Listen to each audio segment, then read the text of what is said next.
Majelis Taklim Syiar Hijrah Cahaya Tauhid.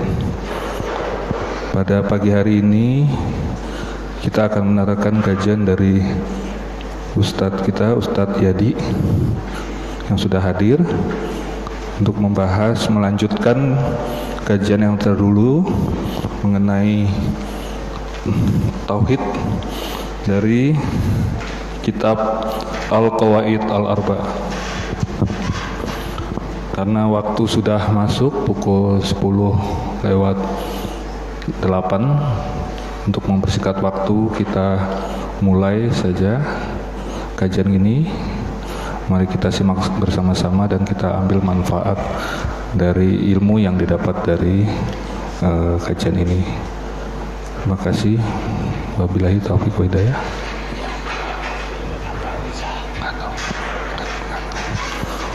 Wabillahi taufiq wa hidayah. Wassalamualaikum warahmatullahi wabarakatuh. Silakan Ustaz. Bismillahirrahmanirrahim. Assalamualaikum warahmatullahi wabarakatuh. Innal hamdalillah nahmaduhu wa nasta'inuhu wa nastaghfiruh wa na'udzu billahi min syururi anfusina wa min sayyiati a'malina.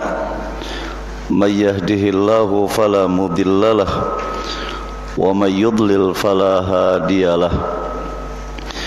Asyhadu an la ilaha illallah wahdahu la syarikalah wa asyhadu anna Muhammadan abduhu wa rasuluh. Ya ayyuhalladzina amanu taqullaha haqqa tuqatih wa la tamutunna illa wa antum muslimun. Ya ayyuhan nasu taqu rabbakumul ladzi khalaqakum min nafsin wahidah wa khalaqa minha zawjaha wa bassa minhuma rijalan katsiran wa nisaa'a wattaqullaha alladzi tasaaluna bihi wal arham innallaha kana 'alaikum raqiba.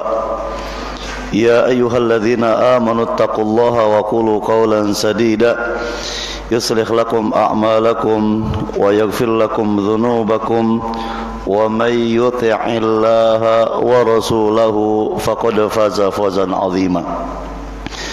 Amma ba'du, fa inna asdaqal hadithi kitabullah wa khairal hadyi hadyu Muhammadin sallallahu alaihi wasallam wa syarrul umuri muhdatsatuha fa inna kulla muhdatsatin bid'ah wa kulla bid'atin dhalalah wa kulla dhalalatin finnar. Ma'asyiral muslimin wal muslimat, hadirin wal hadirat rahimakumullah. Alhamdulillah alladzi bi ni'matihi tatimmu shalihat.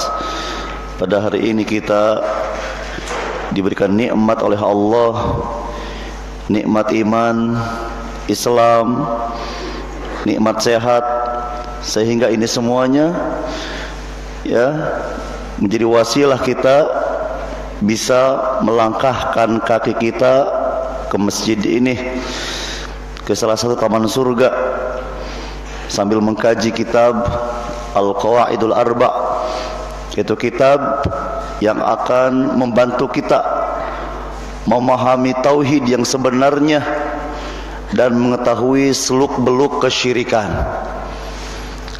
Kajian seperti ini baik di sini ataupun di tempat yang lain, ya, ini kajian yang sangat penting. Mudah-mudahan kita terus diberi semangat oleh Allah untuk mendatangi majelis seperti ini.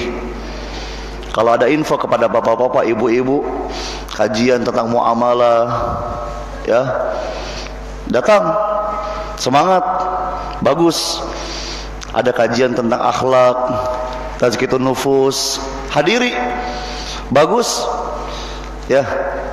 Dan ketika ada info kajian tauhid, harus lebih semangat lagi, harus lebih semangat lagi. Karena dari sekian banyak ilmu yang kita pelajari dari Al-Quran dan Sunnah Rasulullah Sallallahu Alaihi Wasallam, yang lebih utama dan harus lebih kita dahulukan, harus kita fahami lebih benar lagi, yaitu masalah apa? Masalah akidah sebelum yang lain. Akidah dulu sebelum yang lain. Ya. Maka para rasul yang Allah utus kepada manusia, dakwah yang pertama sebelum sholat, sebelum apalagi saum, yang pertama apa dulu? Akidah dulu diluruskan. Ini menunjukkan pentingnya akidah. Rasulullah sallallahu alaihi wasallam, ya, ketika Allah angkat menjadi rasul, yang pertama beliau dakwahkan bukan sholat dulu, tapi apa? Akidah dulu. Sholat menyusul, ya. Saum menyusul, zakat menyusul, ya. Tapi yang pertama, ya, apa? Akidah dulu ini. Ini menunjukkan pentingnya tauhid, pentingnya akidah. Jadi jangan bosan ketika ada info misalnya hadirilah kajian tauhid. Tauhid jangan. Seharusnya apa? Ya, kita muliakan kajian seperti ini, materi seperti ini. Karena Allah pun, ya, ketika mengutus para rasul, materi pertama ini dulu, akidah dulu, tauhid dulu. Ya. Ketika Rasulullah sallallahu alaihi wasallam mengutus Mu'adz bin Jabal ke Yaman, Mu'adz bin Jabal diutus ke Yaman, Nabi berpesan kepada Mu'adz radhiyallahu anhu. Apa kata Nabi? Innaka ta'ti qauman min ahlil kitab. Hai Mu'adz, kau akan mendatangi kaum dari ahlul kitab. Jadi kaum yang sudah pernah membaca, ya, yang punya kitab samawi. Hati-hati kalau berbicara, jangan sembarangan, harus pakai referensi, gitu. Ya, jadi akan datang kepada kaum bukan orang bodoh itu mereka. Ya. Apa pesan Nabi dakwah pertama? Falyakun awwalu ma tad'uhum ilaih syahadatu alla ilaha illallah wa anna muhammadar rasulullah. Dakwah engkau yang pertama yaitu apa? Syahadat dulu. Ajarkan mereka syahadat yang benar. Konsekuensinya apa? Ajarkan. Dalam satu lafaz dikatakan ila an yuwahhidullah. Ajarkan tauhid dulu. Kalau ini sudah diketahui, difahami, diamalkan, diterima, baru yang kedua, ajarkan, kabarkan kepada mereka ada kewajiban sholat sehari semalam 5 waktu. Jadi sholat kapan? Nanti pembahasannya, nanti setelah tauhid. Ya. Kalau sholat ini sudah diterima, sudah diamalkan, baru selanjutnya yang ketiga, beritahu ada kewajiban zakat. Ada kewajiban zakat, diambil dari orang kaya dari kalangan mereka, kemudian diberikan kepada orang fakir dari kalangan mereka. Zakat yang ketiga. Tapi yang pertama apa dulu? Yang pertama tauhid dulu, akidah dulu. Ini menunjukkan pentingnya tauhid. Maka bapak-bapak, ibu-ibu ketika ingin mempelajari mazhab, ya, sebagai wasilah memahami agama Allah, ya, silahkan dipelajari kitab mazhab Syafi'i.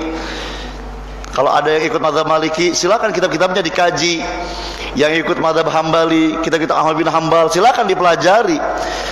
Ya, fikihnya dipelajari. Tapi jangan lupa, sebelum fikih apanya dulu dipelajari?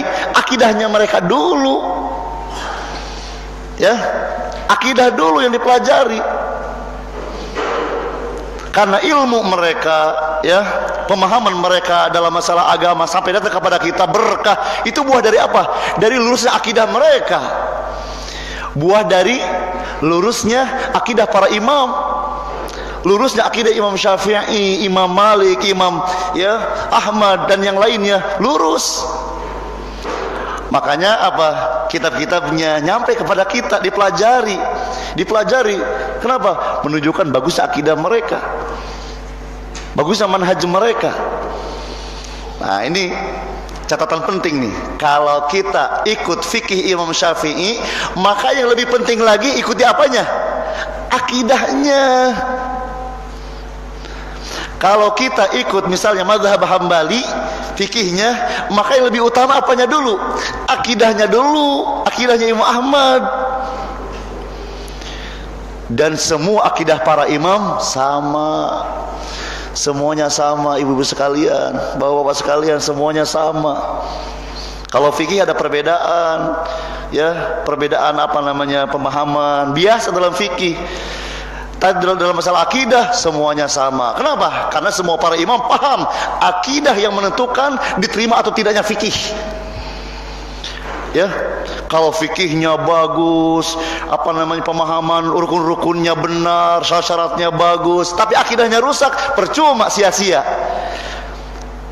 Ya, dan kalau ada yang fikihnya mungkin ada kesalahan, ada kekurangan, tapi akidahnya lurus, ya, maka fikih yang salah itu masih dimaafkan oleh Allah, bahkan berpahala karena salahnya di atas ijtihad, masih dapat pahala. Ini pentingnya akidah sebelum fikih. Sekali lagi, kalau bapak-bapak, ibu-ibu, ya, mempelajari fikih para imam, misalnya Imam Syafi'i, maka yang lebih diutamakan lagi apanya juga? Akidahnya. Karena fikih bisa ditolak oleh Allah kalau akidahnya rusak. Kalau akidahnya rusak. Ibnu Dailami pernah mendatangi beberapa sahabat Nabi. Di antaranya yang didatangi siapa? Ubay bin Ka'ab radhiyallahu an. Datang kepada sahabat Nabi ini menanyakan hukum tidak beriman kepada takdir. Tidak percaya semuanya sudah Allah tetapkan, nggak percaya. Berarti yang rusak rukun iman yang keberapa, Pak? Yang keberapa itu? Yang keenam. Apa hukumnya? Ubay bin Ka'ab radhiyallahu an menjawab, ya, kalau engkau berinfak, kalau engkau bersedekah berupa emas sebesar gunung Uhud, maka infakmu tidak akan diterima oleh Allah sebelum engkau beriman kepada takdir. Pertanyaan, infak atau sedekah dibahas di ilmu apa? Fikih atau akidah? Di ilmu apa? Infak sedekah? Ilmu fikih. Di kitab akidah sampai botak juga susah, nggak akan ada aturannya. Yang ada di ilmu fikih itu nanti ada bab hibah, bab wasiat, bab apalagi wakaf, ya, bab sedekah, bab zakat di ilmu fikih. Jadi ada orang yang fikihnya bagus sampai bersedekah banyak sekali berupa emas sebesar gunung Uhud, ternyata sia-sia. Apa sebabnya? Akidahnya qadariyah.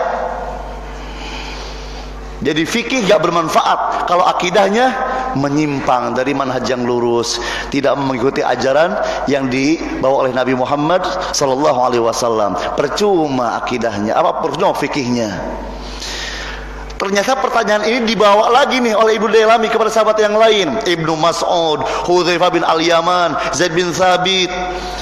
Dan jawaban mereka sama jawabannya. Kalau engkau berinfak, bersedekah sebesar gunung Uhud berupa emas, percuma, tidak akan diterima oleh Allah sebelum engkau beriman kepada takdir.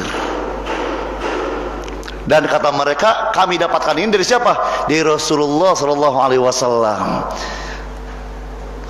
Ibnu Umar radhiyallahu anhu juga sama, ditanya oleh seorang tabi'in bernama Yahya bin Ya'mar dari Basrah. Di Basrah banyak orang yang ingkar takdir, gak beriman kepada takdir, gak beriman kepada qada dan qadar. Akhirnya berencana Yahya dari Basrah datang ke tanah suci. Rencananya kalau bertemu dengan sahabat mau menanyakan masalah itu, apa hukumnya, ya, mengingkari takdir. Akhirnya bertemu dengan siapa? Ibnu Umar radhiyallahu anhu. Apa kata Ibnu Umar? Demi Allah yang jiwa Ibnu Umar berada di tangannya, kalau seandainya mereka orang Basrah yang ingkar kepada takdir berinfak, bersedekah berupa emas sebesar gunung Uhud, tidak akan diterima infak mereka sebelum mereka mau beriman kepada qada dan qadar. Akhirnya beliau membawakan hadis yang panjang itu, hadis Jibril dari bapaknya Umar. Kemudian melihat Jibril datang dalam rupa manusia, menanyakan apa itu Islam, apa itu iman, apa itu ihsan. Itu, ya, sejarahnya muncul hadis itu karena adanya orang yang ingkar kepada takdir. Jadi percuma fikih kita kalau akidahnya bermasalah. Nah ini sayang nih di antara kaum muslimin ikut mazhab Syafi'i tapi akidahnya Mu'tazilah. Ya, ikut mazhab Hambali akidahnya Qadariyah misalnya. Semestinya kalau fikihnya Syafi'i termasuk apanya? Akidahnya juga. Dan akidah para imam sama, semuanya Ahlus Sunnah wal Jamaah. Semuanya sama akidahnya, ya. Seperti masalah apa? Ainallah, ainallah, di mana Allah? Ini kaum muslimin jawabannya macam-macam. Padahal jawaban dari para imam sudah ada, kompak semuanya. Ainallah, di mana Allah? Ya. Itu para imam sudah punya jawabannya dan sama jawabannya. Apa jawaban para imam? Apa? Allah di atas arasy, istiwa di atas arasy. Ini jawaban para imam. Enggak ditakwil. Oh itu maksudnya menguasai. Oh itu enggak ditakwil.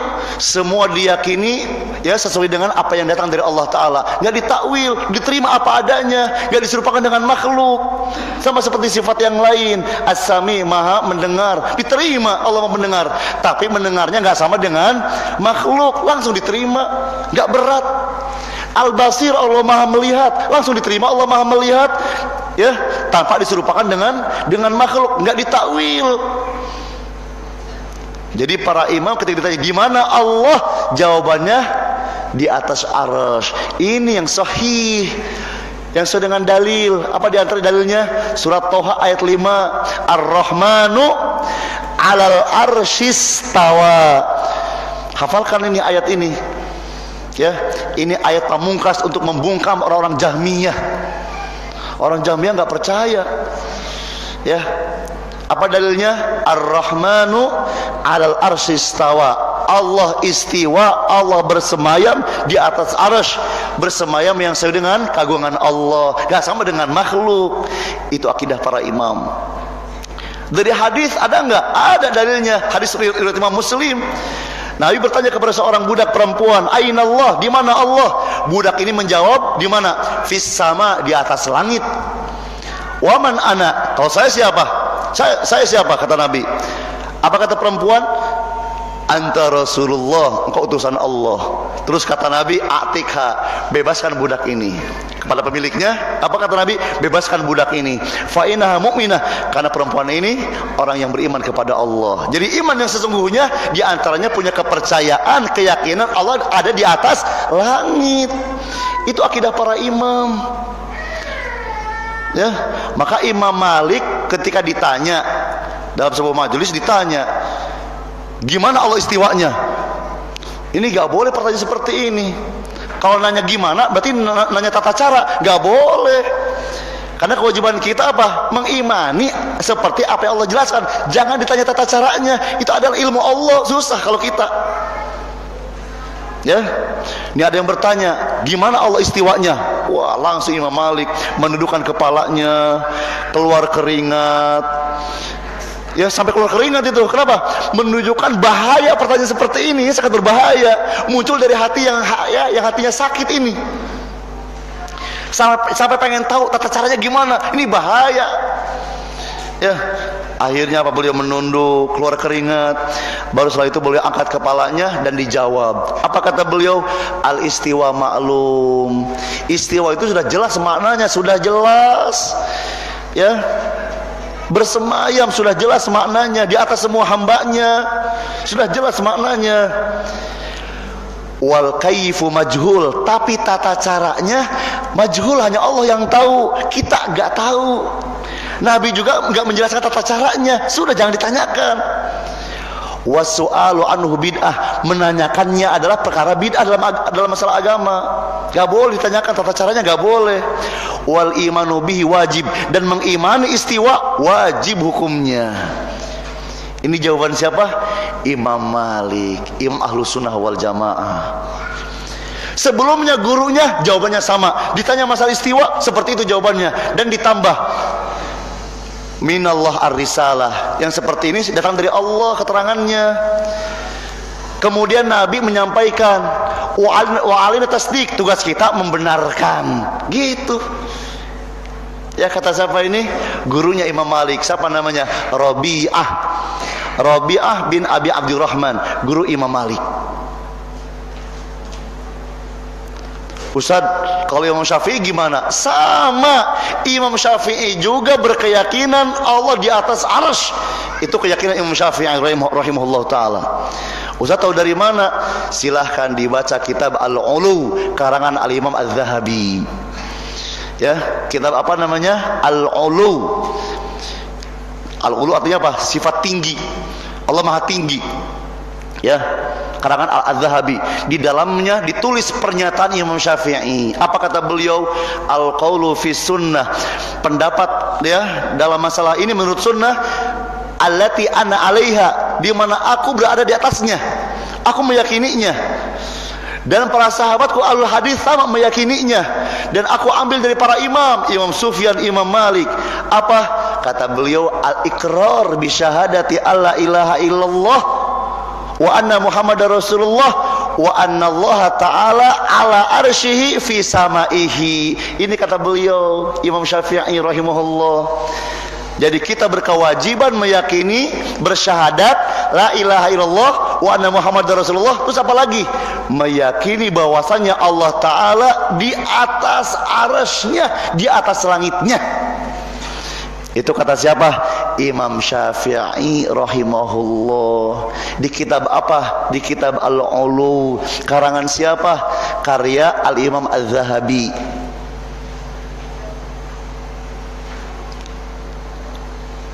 Yang lain siapa lagi? Ada di antaranya siapa? Syekh Abdul Qadir Al-Jilani. Al-Jilani datang ke Indonesia berubah Jailani gitu ya. Jadi Jailani. Padahal yang tepat bagaimana? Al-Jilani, Jilan. Ya. Apa kata beliau? Dalam kitab Tuhfatul Muttaqin dijelaskan oleh beliau.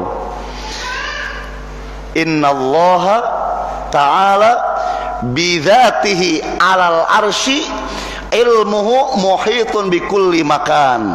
Allah Ta'ala zatnya di atas arsy dan ilmunya meliputi semua tempat. Jadi ungkapan Allah di mana-mana apanya, Pak?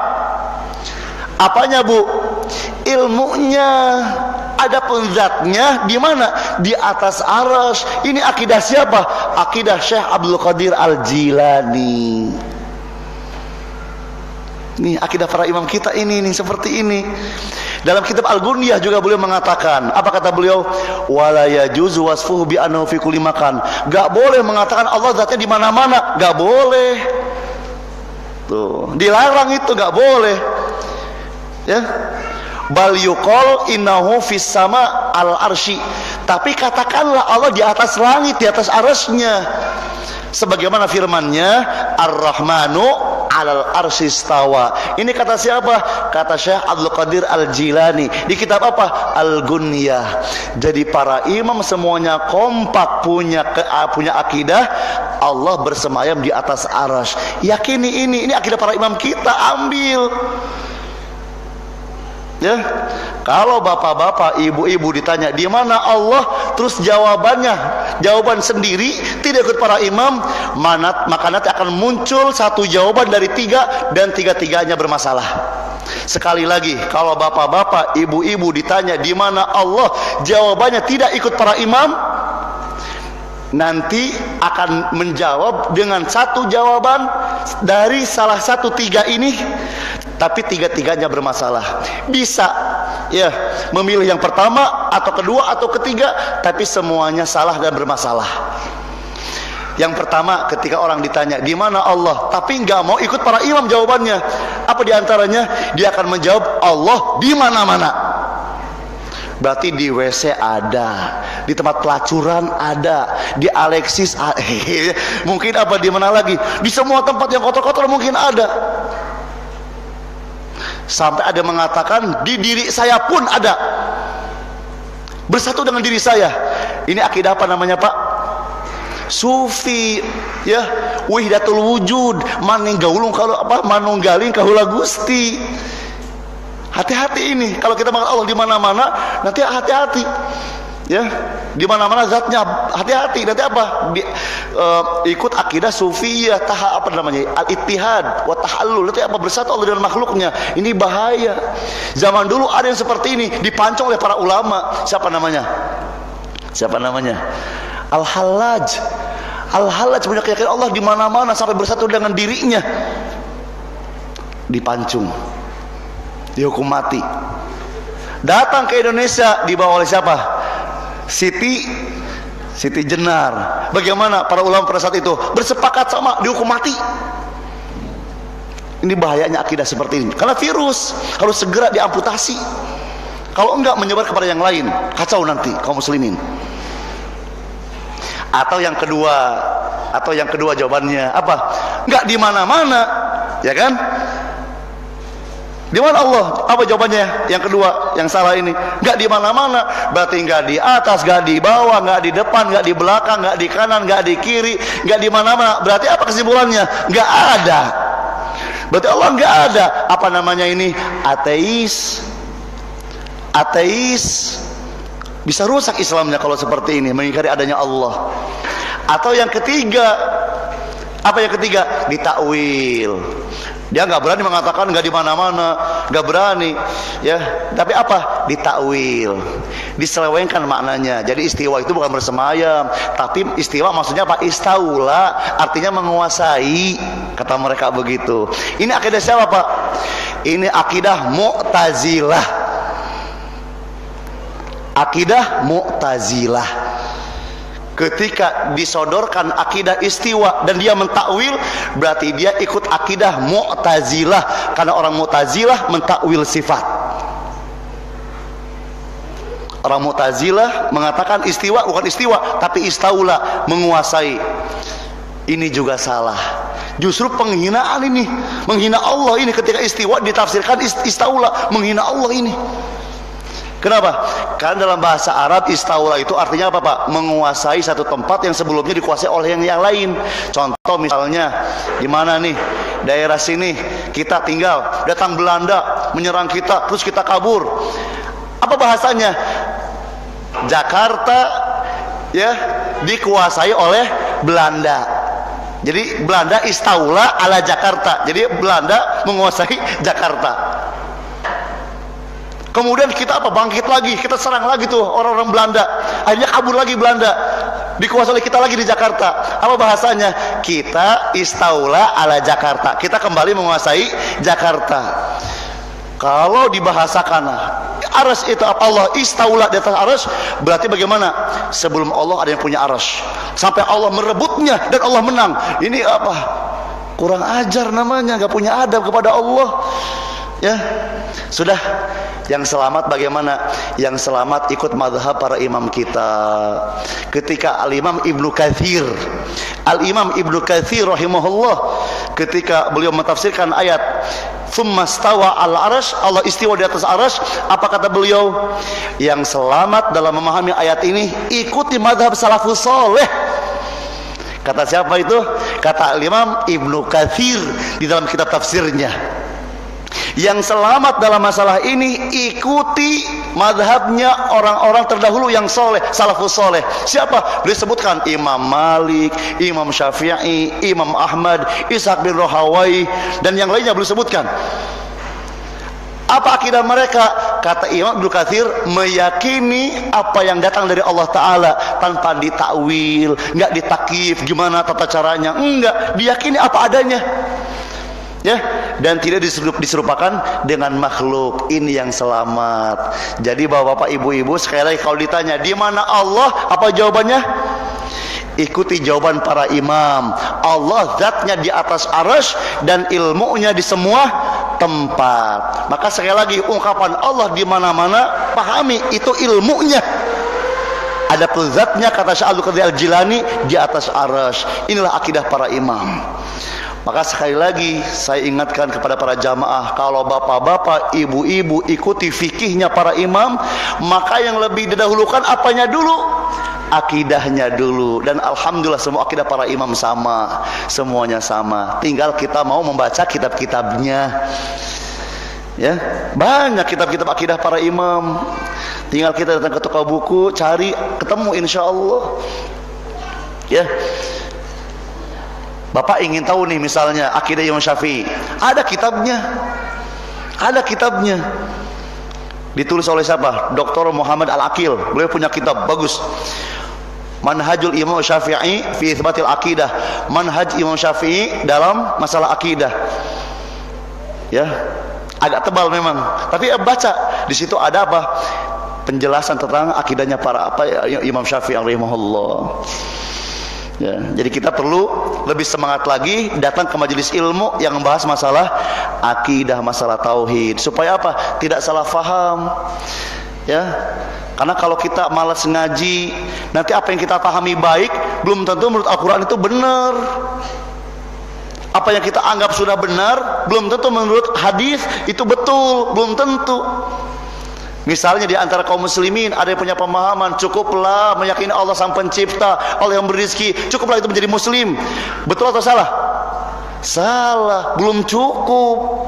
Jadi di antara kaum muslimin ada yang punya pemahaman cukup menjadi ahli tauhid, meyakini Allah yang ngasih rizki, Allah yang menciptakan, Allah yang mengatur alam ini. Selebihnya masalah doa terserah saya saja, ya kan? Gak mau diatur oleh Nabi. Berdoa kepada siapa saja bebas saja, kata mereka. Ada nih yang seperti di pemahamannya. Jadi meyakini bahwa tauhid yang sempurna, masuk surga, masuk Islam, dianggap muslim yang benar, cukup meyakini Allah yang berizki. Ini salah. Maka dalam kitab Al-Qawaidul Arba' diluruskan, belum cukup itu belum cukup. Ya. Kalimat la ilaha illallah yang Nabi bawa maknanya ya bukan dibawa ke makna tauhid apa tadi, rububiyah, meyakini Allah yang menciptakan, Allah yang berizki, bukan. La ilaha illallah yang dibawa oleh Nabi Muhammad SAW menyimpan makna tauhid apa? Tauhid uluhiyah, meyakini bahwasanya hanya Allah Ta'ala saja yang berhak disembah. Semua bentuk ibadah yang kita lakukan murni ditunjukkan hanya kepada Allah. Itu makna la ilaha illallah. Dan ini yang tidak diyakini oleh siapa? Oleh mereka orang-orang musyrik ya di Mekah ketika Nabi menjadi Rasul. Ini yang belum diyakini oleh mereka. Adapun keyakinan Allah yang menciptakan, Allah yang memberi rizki, mereka sudah yakin. Mereka sudah yakin, percaya. Tapi tetap Nabi dakwahi mereka. Ketika membandel, Nabi perangi mereka sampai ada perang Badar, perang Uhud. Itu dari apa tuh? Dari tauhid apa? Tauhid uluhiyah yang tidak mereka yakini. Ya, maka coba dilihat kaidah yang pertama yang bawa bukunya. Ya, dijelaskan anta'lam annal kufar alladzina qatalahum Rasulullah sallallahu alaihi wasallam yuqirruna bi annallaha ta'ala huwal khaliqul mudabbir. Jadi kau perlu tahu bahwasanya orang-orang kafir yang diperangi oleh Rasulullah sallallahu alaihi wasallam itu mereka adalah orang-orang yang sudah punya keyakinan Allah yang menciptakan, Allah yang mengatur alam ini. Wa anna dzalika lam yudkhiluhum fil Islam, tapi itu semuanya belum memasukkan mereka ke dalam Islam, belum ya. Mereka masih dianggap di luar Islam padahal sudah punya keyakinan Allah yang menciptakan, belum menjadi muslim, belum. Sampai Nabi terus memerangi mereka. Ya. Nah, sekarang mana dalilnya? Orang-orang musyrik yang nanti masuk neraka kekal di dalamnya sudah meyakini Allah yang menciptakan, Allah berizki. Mana dalilnya? Surat Yunus ayat 31. Surat Yunus ayat 31. Yang bawa Al-Quran silahkan dibuka. Ya, yang ada kitabnya ya dibuka. Yunus ayat 31. Allah Ta'ala berfirman, Qul may yarzuqukum minas sama'i wal ard. Katakan hai Muhammad, tanyakan kepada mereka, siapa yang punya kuasa memberi rezeki kepada kalian dari langit dan bumi? Siapa? Jawabannya nanti di akhir, jawabannya. Jawaban mereka nanti di akhir. Terus kata Allah, tanyakan lagi, amma yamliku sam'a wal absar. Siapa yang menciptakan pendengaran dan penglihatan? Siapa? Tanyakan kepada mereka, kata Allah. Wa ma yukhrijul hayya minal mayyit, dan siapa yang mampu mengeluarkan yang hidup dari yang mati. Wa yukhrijul mayyita minal hayy, mengeluarkan yang mati dari yang hidup, siapa? Wa ma yudabbirul amr, dan siapa yang mengatur semua urusan dunia ini, siapa? Fasayaquluna, pasti mereka akan menjawab, siapa jawabannya? Allah. Tuh, orang-orang musyrik yang masuk ke dalam neraka jahanam kekal di dalamnya punya keyakinan Allah yang menciptakan, Allah yang mengatur alam ini, tapi kok masih bisa masuk ke dalam neraka jahanam? Apa sebabnya?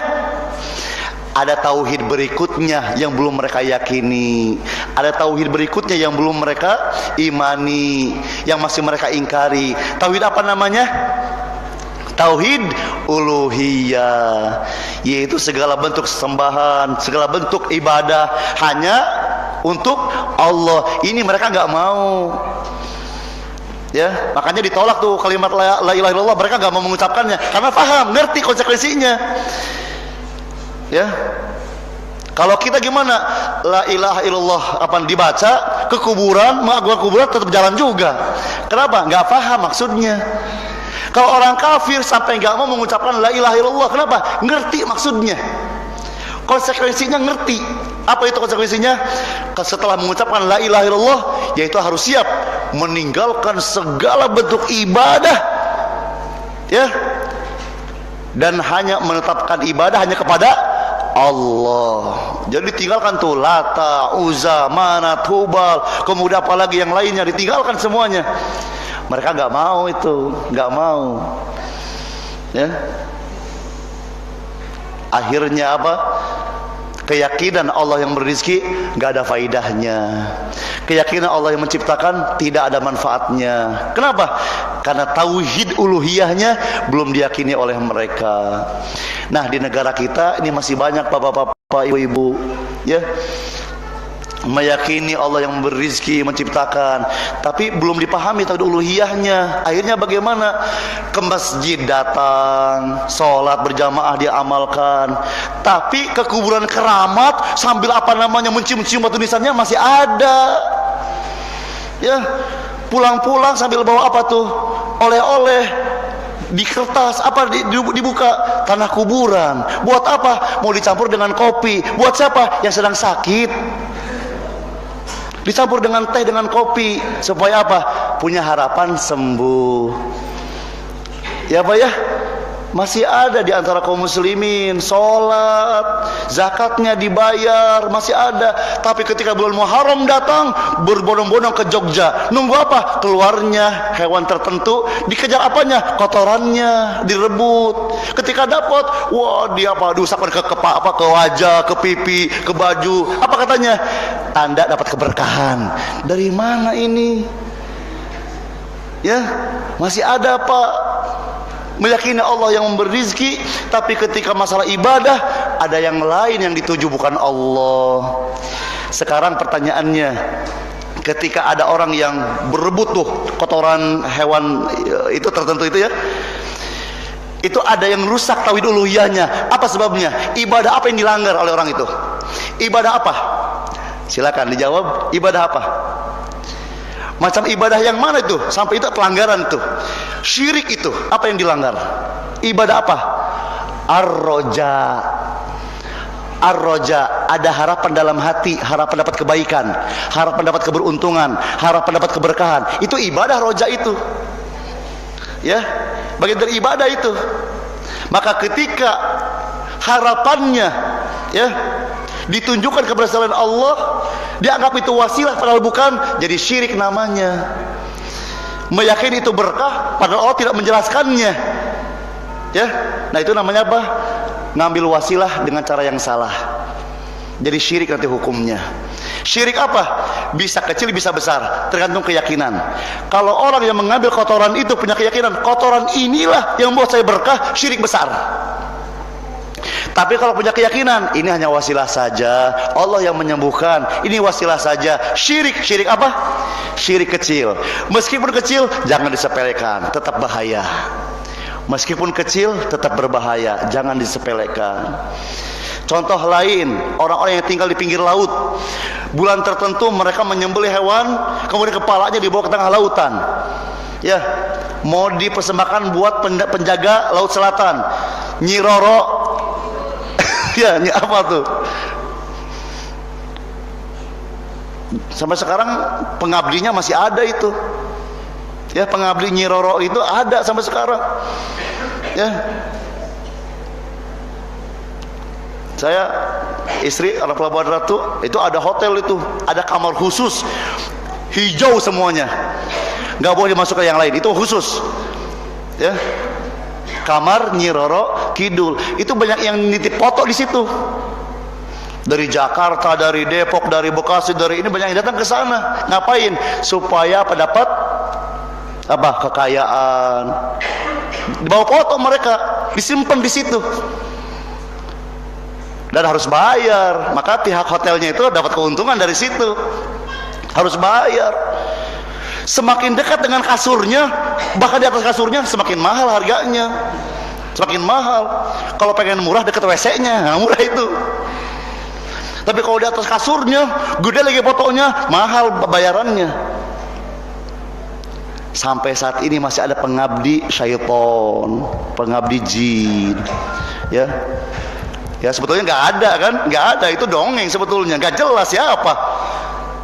Meskipun ada, misalnya itu syaitan, itu jin, masih ada pengabdi seperti itu.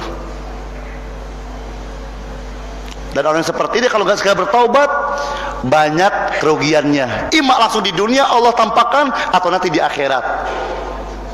Ya, di dunia nanti apa, terkena kasus apa misalnya, akibat dari itu. Ya, bahaya. Jadi ada orang yang masih, ya, tauhid uluhiyahnya masih rusak.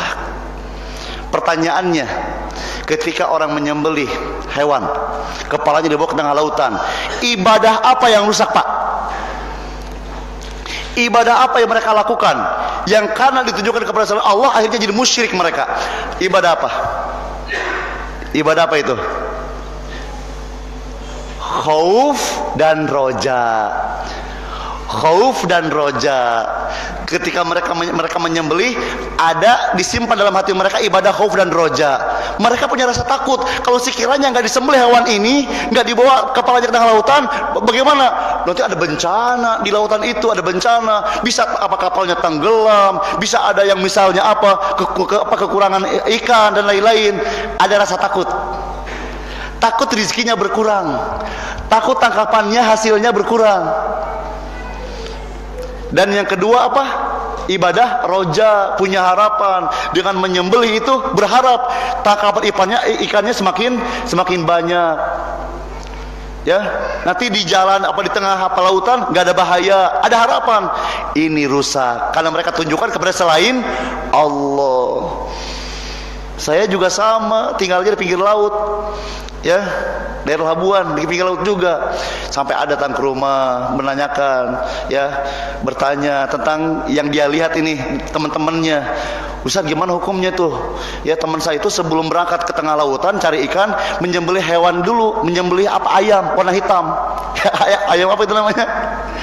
Cemani. Waduh, ayam itu mahal itu. Karena dukun tahu tuh, ya. Mahal itu apa ayam, tapi tetap dibeli. Disembelih ayam itu, kemudian darahnya dicipratkan, disebarkan di penjuru kapal. Di depan darah, ya. Kemudian semuanya, ya. Apa harapannya?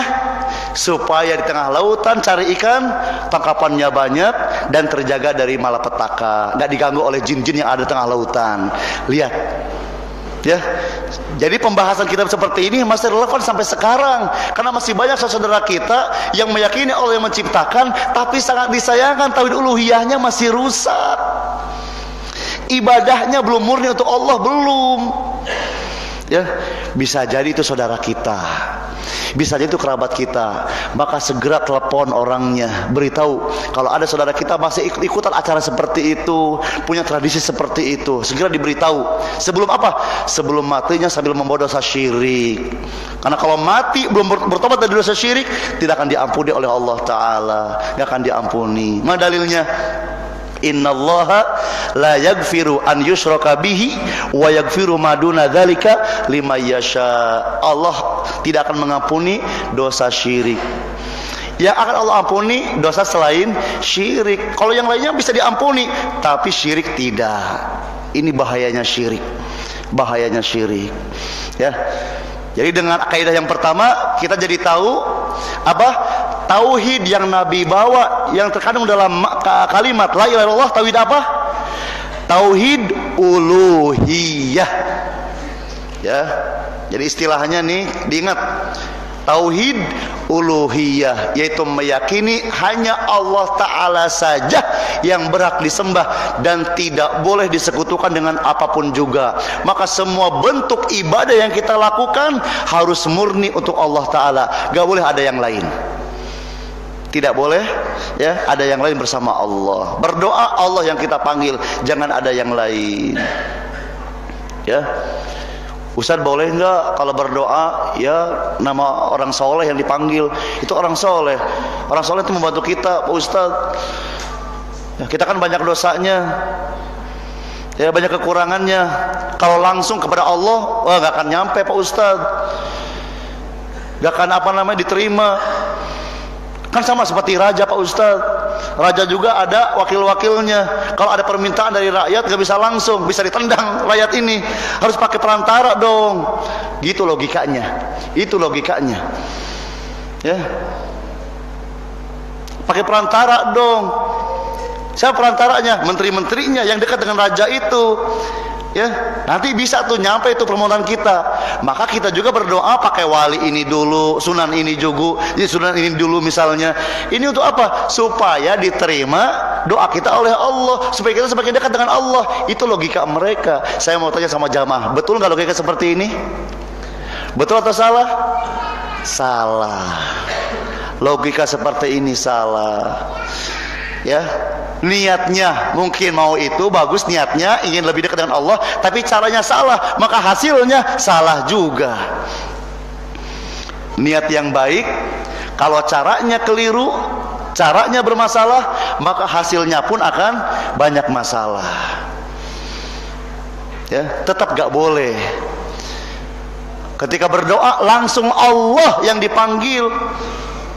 Jangan ada nama lain yang dipanggil dalam doa dengan niatan supaya nama ini bisa menyampaikan doa saya kepada Allah. Gak boleh. Ya, karena sama dengan dia berdoa kepada selain Allah namanya kalau seperti itu. Ya, gak boleh. Dan di antara yang Nabi perangi di zaman jahiliyah, ya, apa di Mekah itu, mereka masih dianggap musyrik. Di antaranya masih punya logika seperti ini. Ya, jadi logika bahwasanya berdoa harus pakai perantara dulu, orang soleh dulu tuh yang nanti akan menyampaikan ini hajat kita. Itu logika ini sudah ada kapan? Di zaman jahiliyah. Sudah ada zaman jahiliyah, sampai akhirnya Allah mengutus Rasulullah menjadi Rasul untuk apa? Meluruskan, memberantas pemahaman yang salah ini. Ya, coba kita lihat kaidah yang kedua dari kitab Al-Qawaidul Arba'. Bahwasanya orang jahiliyah logikanya seperti ini ibadahnya, tapi tetap disalahkan, tetap gak boleh. Ya, nah dijelaskan dalam kaidah yang kedua. Silakan yang punya bukunya dibuka. Annahum yaqulun, mereka, ya, orang-orang musyrik yang diperangi oleh Nabi, ya, apa? Mereka mengatakan ma da'awnahum wa tawajjahna ilaihim illa li talabil qurbah wa syafa'ah. Jadi kami memanggil nama mereka dalam doa, kami menghadapkan wajah kami kepada mereka, sampai duduk di sekitar patung-patung mereka. Itu tujuannya apa? Tujuannya agar kami semakin dekat dengan Allah. Tuh, yang pertama tujuannya. Dan yang kedua, agar orang-orang soleh ini yang kami panggil namanya nanti membantu kami dengan syafaat mereka, membantu kami dengan syafaat. Itu tujuannya. Jadi orang-orang musyrik di zaman jahiliyah itu menjadikan orang soleh ini hanya perantara, gak menuhankan, sebetulnya gak menuhankan, tidak menuhankan, hanya sebagai sarana saja supaya dekat dengan Allah. Itu. Tapi tetap itu apa? Masih dikatakan apa? Cara kesyirikan, nggak boleh, dilarang oleh Islam. Tetap Nabi perangi. Padahal niatnya bagus, ingin dekat dengan Allah, ya, tapi tetap itu masih salah. Tetap masih salah. Mana dalilnya? Kalau mereka beribadah seperti itu dengan tujuan supaya dekat dengan Allah, mana dalilnya? Dengan tujuan supaya dapat syafaat dari orang soleh, mana dalilnya? Dalilnya dijelaskan yang pertama, ya, dalam surat Az-Zumar ayat 3. Az-Zumar ayat 3. Dalil bahwa mereka beribadah memanggil orang soleh dalam doa dengan tujuan supaya apa? Supaya dekat dengan Allah. Ini dalilnya Az-Zumar ayat 3. Allah Ta'ala berfirman, ala lillahi dinul khalis walladzina takhadhu min duni awliya ma na'buduhum illa liqarribuna ilallahi zulfa. Ini dalilnya, ya. Allah menjelaskan walladzina takhadhu min duni awliya, orang-orang yang menjadikan wali selain Allah, menyembah selain Allah. Apa kata mereka? Ma na'buduhum, kami tidak menyembah patung-patung ini, kami tidak menyembah orang soleh ini, kecuali tujuannya apa? Supaya mereka orang soleh bisa mendekatkan diri kami kepada siapa? Kepada Allah. Itu tujuannya, ya. Tapi tetap oleh Allah dikatakan apa? Mereka menyembah selain Allah, dikatakan beribadah kepada selain Allah. Kenapa? Karena dalam prakteknya mereka berdoa yang dipanggil bukan nama Allah. Ya sama ini, padahal niatnya supaya apa? Supaya dekat dengan Allah. Tapi caranya, ya Syekh siapa misalnya kalau di Indonesia, ya Sunan apa misalnya, ya Ustadz siapa misalnya sudah meninggal dunia, orang yang soleh. Berarti sama dengan dia berdoa kepada selain Allah. Padahal niatnya bagus supaya dekat dengan Allah, supaya ustaz ini nanti menyampaikannya kepada Allah. Tetap caranya salah. Caranya salah, ya. Nabi tidak mengajarkannya doa seperti itu. Nabi nggak mengajarkan. Yang diajarkan oleh Allah bagaimana kalau berdoa panggil nama siapa? Nama Allah, bukan nama yang lain.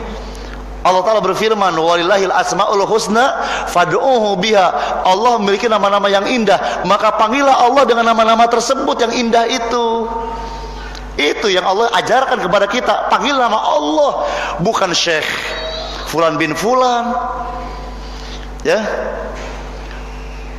Allah yang dipanggil, itu perintah Allah. Maka panggil ya Rahman, ya Rahim, ya Aziz, ya Kudus. Kita ingin apa nih? Pengen dijaga, ya Hafiz. Ingin dikasih apa namanya? Rizki, ya Razzaq. Panggil nama Allah, ya. Bukan memanggil nama-nama orang soleh.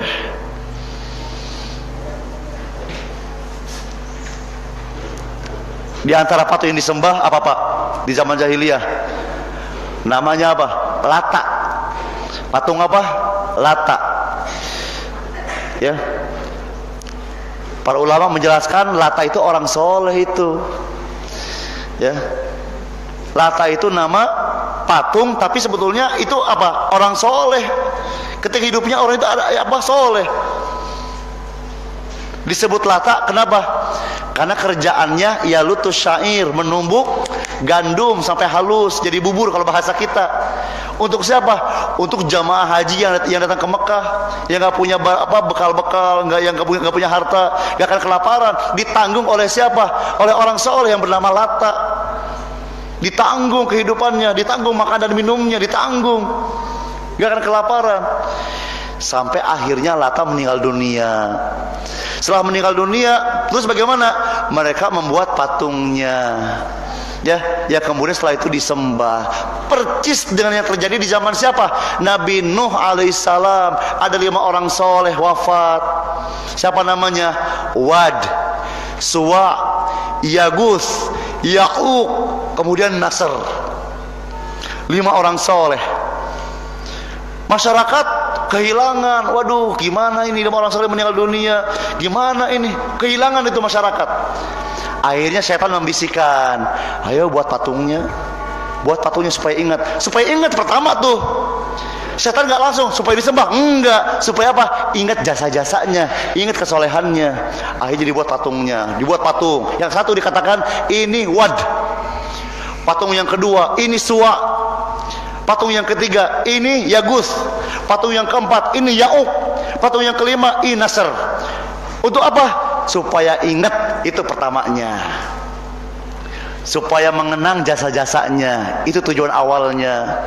Ketika ada masyarakat yang malas beribadah, supaya naik lagi semangatnya, datang ke patung itu, lihat, oh jadi ingat dulu pernah duduk di kajiannya, ikut nasihatnya, ya mendengar nasihatnya, jadi ingat lagi. Itu awalnya. Itu awalnya. Hanya sebagai apa? Mengingat, ya, mengingat jasanya, mengingat kesolehannya. Tapi kemudian kata Ibnu Abbas, ketika yang membuat patungnya sudah meninggal dunia, ya, sudah wafat semuanya, baru iblis punya rencana yang kedua, membisikkan kepada generasi yang tidak tahu, dibisikkan oleh iblis, patung ini dibuat untuk disembah. Untuk disembah. Akhirnya generasi yang baru itu berbondong-bondong mendatangi itu, menyembah patung, iktikaf di sekitarnya, ya. Kemudian sambil membawa sebagai supaya berkah, ditempelkan dengan patung itu, diusap-usap. Makanya ini bahaya, ini mengenang peninggalan terdahulu. Kalau nggak punya akidah yang lurus, bahaya, ya. Kebanyakannya banyak yang berubah akidahnya, jadi menyimpang. Ya, di zaman Umar pernah itu, di zaman Umar, ya, Umar sampai pernah menebang pohon yang dulu pernah menjadi tempat Nabi membaiat para sahabatnya. Nama baiatnya Baiatur Ridwan. Nama baiatnya Baiatur Ridwan. Kata Nabi, orang yang berbaiat pada saat itu akan diampuni oleh Allah dosanya, akan masuk surga, kata Nabi. Akhirnya setelah Nabi wafat, banyak orang-orang yang berbondong-bondong mendatangi pohon itu, sholat di bawahnya, berzikir di bawahnya, karena dianggap tempat yang utama. Padahal yang utama bukan pohonnya, tapi apanya? Apanya yang utama? Amalan membaiat nabinya, itu yang utama, bukan pohonnya. Tapi orang-orang menganggap pohonnya itu yang utama. Maka mereka berbondong-bondong datang ke tempat itu. Nah, ketika di pagi hari Umar selesai sholat subuh, Umar melihat banyak yang lewat, banyak yang jalan. Kata Umar, pada kemana mereka ini? Pada kemana? Akhirnya diberitahu, itu tuh ke pohon yang dulu pernah jadi tempat Nabi membaiat para sahabatnya. Akhirnya bagaimana? Sudah oleh Umar ditebang pohon itu. Kalau Umar sekarang masih ada, disebut apa? Disebut apa Umar? Wah, akan dikasih embel-embel gelar yang orang jadi banyak yang lari mungkin. Ditebang oleh Umar, ya, ditebang. Dan yang terbaru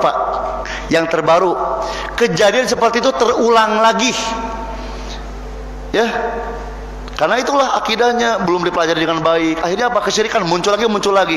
Yang terbaru, di perkampungan Bani Sa'ad itu ada pohon yang diagungkan oleh, ya, orang-orang yang datang ke tanah suci.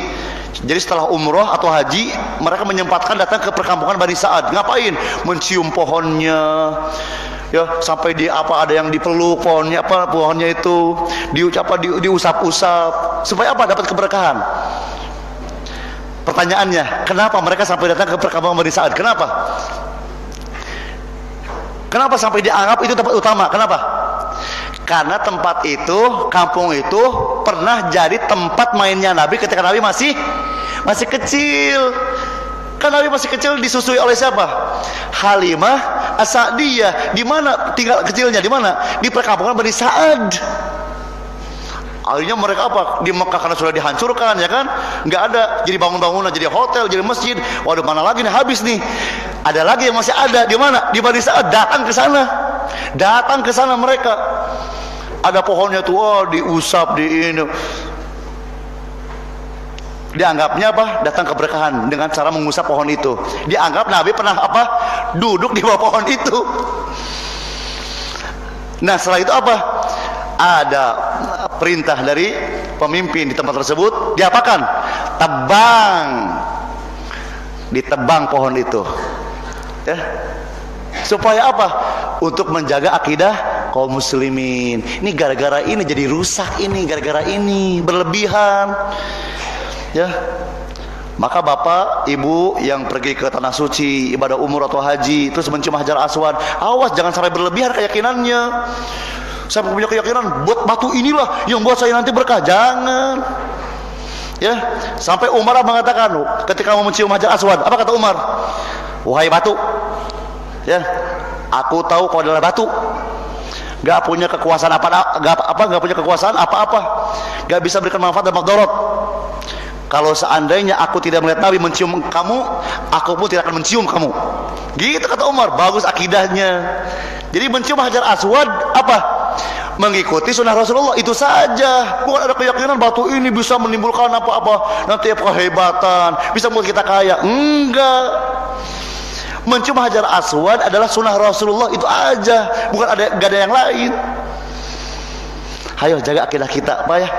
Jangan sampai berlebihan. Berawal dari apa? Dari gulu berlebihan kepada orang-orang soleh. Ya, maka di zaman Nabi Nuh jadi rusak akidah. Apa sebabnya? Berlebihan kepada orang soleh sampai dibuat patungnya. Awalnya apa? Niatnya supaya ingat jasanya. Tapi nanti syaitan menunggu apa? Wafatnya para ulama. Iblis menunggu wafatnya orang-orang yang soleh, orang yang punya ilmu. Kalau sudah wafat semuanya, baru tuh iblis punya rencana yang kedua. Ya, akan dibisikkan kepada orang generasi yang baru itu bahwasanya patut dibuat untuk apa? Untuk disembah. Ini yang dikhawatirkan Pak di zaman sekarang. Di beberapa negara banyak patung-patung yang dibuat. Ya, banyak patung-patung yang dibuat. Kata mereka, tenang, gak usah takut, gak akan disembah. Orang masih banyak ulama, masih banyak ustadz, masih banyak ormas Islam. Siapa yang menjamin masih ada para ulama nanti? Siapa? Ya. Dan Nabi mengabarkan nanti para ulama banyak yang Allah wafatkan. Ya Pak ya? Banyak dalilnya. Nanti banyak para ulama yang Allah wafatkan. Dan nanti yang muncul apa? Pemimpin yang bodoh, gak punya ilmu. Akhirnya apa yang terjadi? Ngajak manusia mengagungkan patung itu. Makanya di antara tanda akhir zaman, di antara tanda hari kiamat, apa kata Nabi? Tidak akan tegak hari kiamat sebelum ada muncul lagi kesyirikan terjadi pada umatku, kata Nabi. Ya, tidak akan tegak hari kiamat sebelum nanti ada qabail, beberapa qabil dari umatku kembali apa? Ikut orang-orang musyrik. Berarti muncul lagi kesyirikan nanti. Patung-patung nanti disembah lagi. Kalau sekarang belum, karena masih banyak apa? Masih banyak ulama, masih banyak yang mengingatkan. Tapi nanti ada saatnya kata Nabi apa? Para ulama wafat. Maka yang terjadi kesyirikan muncul lagi. Penjabat kepada patung nanti muncul lagi. Ya. Maka kita berjuang sekarang, mumpung masih hidup, ya, kita punya ilmu, tebarkan yang kita miliki. Jangan diam Pak, jangan diam. Ketika ada misalnya saudara bapak, ya, saudara ibu misalnya di rumahnya menempelkan foto-foto siapa, ya, ditanya kenapa? Supaya berkah rumah. Nah, mulai awalnya foto, punya keyakinan dengan foto syekh ini jadi berkah. Awalnya dari situ dulu. Nanti ke depannya dicari kuburannya. Setelah ketemu akan didatangi. Nah, ketika melihat kuburannya dari apa Pak? Dari jauh sudah mulai jalannya seperti anak kecil merangkak. Ketika mendekat dicium, batu nisannya bolak-balik. Karena pakai tirai, pakai tabir, gak bisa masuk, ditempelkan badannya, pipinya. Ya. Ini yang terjadi di zaman sekarang, masih ada sampai saat ini, masih ada. Ya, meyakini Allah sang pencipta, alam rezeki, ternyata tidak ada faidahnya. Apa sebabnya? Tauhid uluhiyahnya bermasalah, tauhid uluhiyahnya rusak, beribadahnya tidak murni kepada Allah. Ketika beribadah ada yang lain yang dituju, pakai perantara orang-orang soleh. Ya, ini dalilnya ini. Dalil bahwa orang terdahulu tetap musyrik padahal meyakini Allah yang menciptakan karena ibadahnya salah. Apa contoh salahnya? Pakai perantara ibadahnya, pakai perantara doanya. Makhluk yang dituju ketika berdoa ini jadi apa? Jadi masalah. Ya. Maka nasihat dari saya buat semuanya, nasihat. Kalau Bapak berdoa, ya, panggil nama Allah. Ketika bertawasul, ikuti wasilah-wasilah yang Nabi jelaskan, yang Nabi contohkan. Apa diantaranya Pak? Kalau kita berdoa supaya doanya didengar oleh Allah, ya, dikabul oleh Allah, diantaranya menyebut nama-nama Allah yang indah. Atau yang kedua menyebut sifatnya. Atau apalagi menyebut amal soleh kita itu yang sahih. Itu yang Nabi ajarkan. Ya, sampai Nabi bercerita panjang tuh kepada para sahabat tentang adanya syariat ini. Ketika berdoa supaya dikabul oleh Allah, sebut amal soleh kita, bukan amal soleh orang lain, bukan, tapi amal soleh sendiri. Sampai Nabi ceritakan itu kepada para sahabat. Ceritanya yang mana, Pak? Yang mana ceritanya? Yang 3 orang itu yang masuk ke dalam gua yang tertutup, yang gak bisa keluar sebelum semuanya berdoa dulu menyebut amal solehnya. Maka yang satu apa? Amal solehnya apa? Jujur, menjaga amanah. Dia bos, ada apa karyawannya pergi, gajinya belum diambil, disimpan,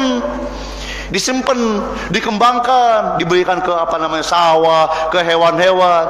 Setelah beberapa lama kemudian datang lagi nih karyawannya nagih, mana gaji saya yang dulu yang enggak saya ambil, sekarang mau saya ambil. Akhirnya dibawa ke belakang rumahnya, dibawa tuh gaji engkau, sawah, hewan. Kata karyawannya, kau bercanda ya, kau ngejek saya ya, gitu. Karena dulu gajinya kecil, tapi kok ini sampai sawah, sampai ini. Apa kata bosnya? Dijelaskan, harta yang kau gaji yang kau nggak ambil itu aku kembangkan seperti ini. Silakan itu untuk kamu semuanya. Sepeser pun nggak diambil, 1 sen pun nggak diambil, semuanya milikmu. Amal soleh. Akhirnya apa? Batunya bergerak. Itu tanda berdoa menyebut amal soleh kita boleh. Amal soleh kita, ya, bukan kemuliaan orang lain, bukan. Amal soleh kita. Yang kedua apa amal solehnya? Yang disebut berdoa siapa? Yaitu ketika ada seorang wanita minta bantuan, syaratnya ya enggak, kamu serahkan dulu harga dirimu, gitu ya. Sampai perempuannya sudah pasrah, ayo terserahlah. Nah, ketika punya kekuasaan untuk melakukannya, dia dia tinggalkan karena takut kepada Allah. Ya, hartanya dia berikan kepada wanita itu. Jadi apa amal solehnya? Menjaga diri dari zina, menjaga diri dari zina. Ya, dengan wanita saja nggak mau karena bukan istrinya, apalagi sama laki-laki. Paham? Dengan wanita saja nggak berani, takut kepada Allah, zina nggak berani, takut kepada Allah, apalagi zinanya sama jeruk sama jeruk. Ya. Akhirnya apa? Setelah itu batunya bergerak lagi. Itu tanda doa dan amal soleh kita boleh. Yang ketiga apa amal solehnya, Pak? Bu, apa amal solehnya? Yang ketiga berbakti kepada kedua orang tua. Punya kebiasaan, dia punya kambing, ya diperah susunya, nanti sorenya dibawa ke orang tuanya, dikasih air susu, setelah minum baru keluarganya, istri dan anak-anaknya. Nah, suatu hari hujan lebat, gak bisa langsung pulang, nunggu reda dulu. Ya, nunggu reda dulu. Nah, ketika selesai hujan, ternyata kemalaman.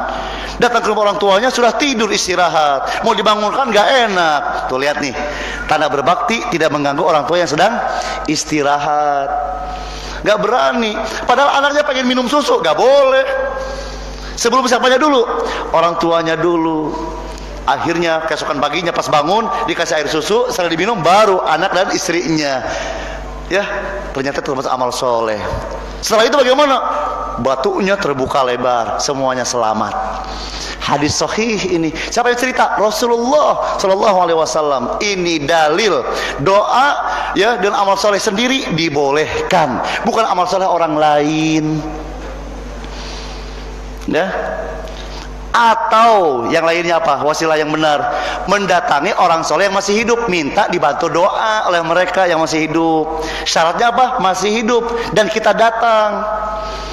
Misalnya Bapak mau daftar apa gitu ya, ingin diterima misalnya, ya, datang kepada orang soleh, ya Ustaz, Kiai siapa misalnya terlihat soleh, menjaga agama dengan baik, menjaga sunnah Nabi. Bapak datang minta doanya, Pak, saya lagi daftar, mudah-mudahan diterima.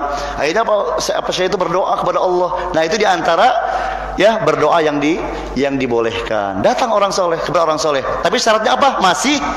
Masih hidup.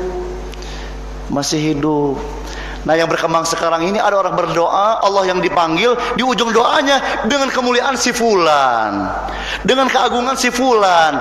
Nah, ini bermasalah. Nabi tidak mengajarkannya. Syekh Abdul Aziz bin Abdullah bin Baz, ya, ditanya tentang masalah itu. Saya bacakan ya fatwa beliau. Syekh Abdul Aziz bin Abdullah bin Baz ketika ditanya tentang orang berdoa, ya Allah, apa disebut misalnya keinginannya, terus di ujung-ujungnya pakai tambahan dengan kemuliaan Syekh Fulan, dengan keagungan Nabi Muhammad misalnya, dan seterusnya. Bagaimana hukumnya? Kalau yang tadi yang syirik besar yang mana? Ketika berdoa langsung ya Syekh Abdul Jailani, ya Syekh, itu yang syirik apa? Syirik besar. Nah sekarang doanya begini, ya Allah, saya ingin ini dan itu dengan kemuliaan Syekh Fulan. Pertanyaannya, ini termasuk syirik atau tidak? Syekh bin Baz ditanya masalah ini, ya, apakah sama dengan yang mereka itu zaman jahiliyah? Ya, jawaban Syekh bin Baz begini, ini kata beliau, amma qaulul qail, ucapan seseorang dalam berdoa, as'alullah, aku mohon kepada Allah, bihaqi auliyaihi, dengan kedudukan para wali Allah, au bijahi auliyaihi, atau dengan keagungan para wali Allah, au bijahi nabi, dengan keagungan nabi. Apa kata beliau? Fahadza laisa minasyirki, ini enggak termasuk syirik, enggak termasuk syirik, walakinnahu bid'atun inda jumhuri ahli ilmi, tapi merupakan perkara bid'ah menurut jumhur ulama, ya.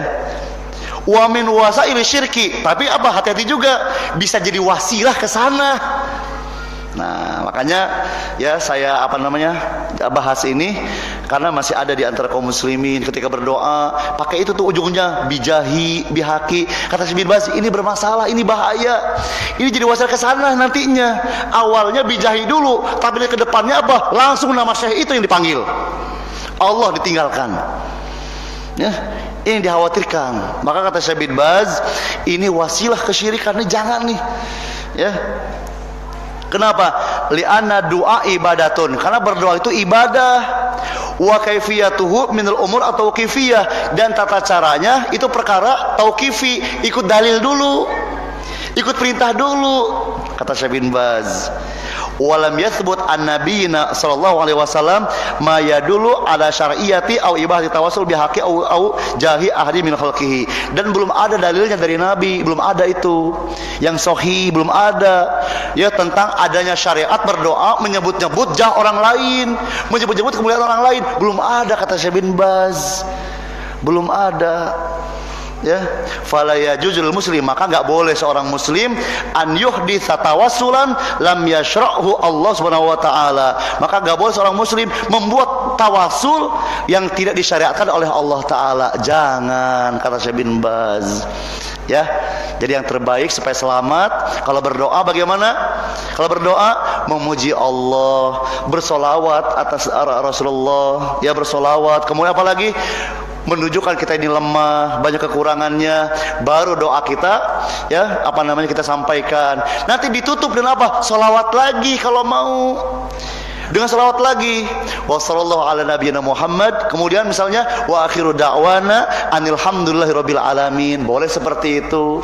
Atau dengan ujungnya apa? Subhana rabbika rabbil izzati amma yasifun wa salamun alal mursalin walhamdulillahirabbil alamin. Silahkan dengan pujian kepada Allah.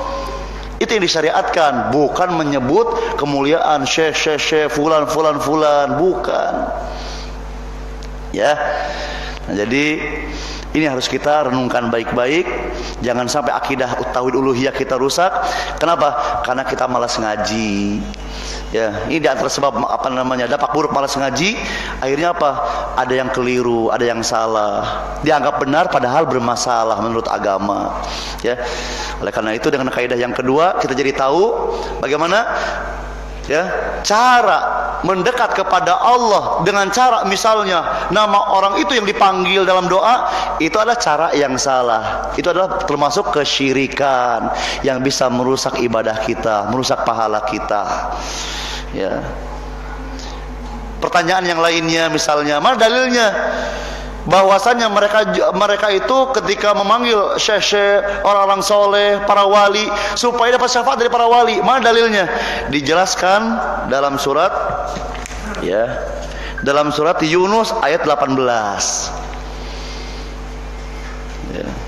Jadi ada tuh yang ketika berdoa Imam Syafi'i yang dipanggil. Supaya apa? Supaya pada hari kiamat dibantu oleh Imam Syafi'i. Gitu. Maka nazarnya juga apa? Imam Syafi'i yang dituju. Wah, ini bahaya, berlebihan. Ya, atau mungkin para malaikat siapa, ya? Supaya apa?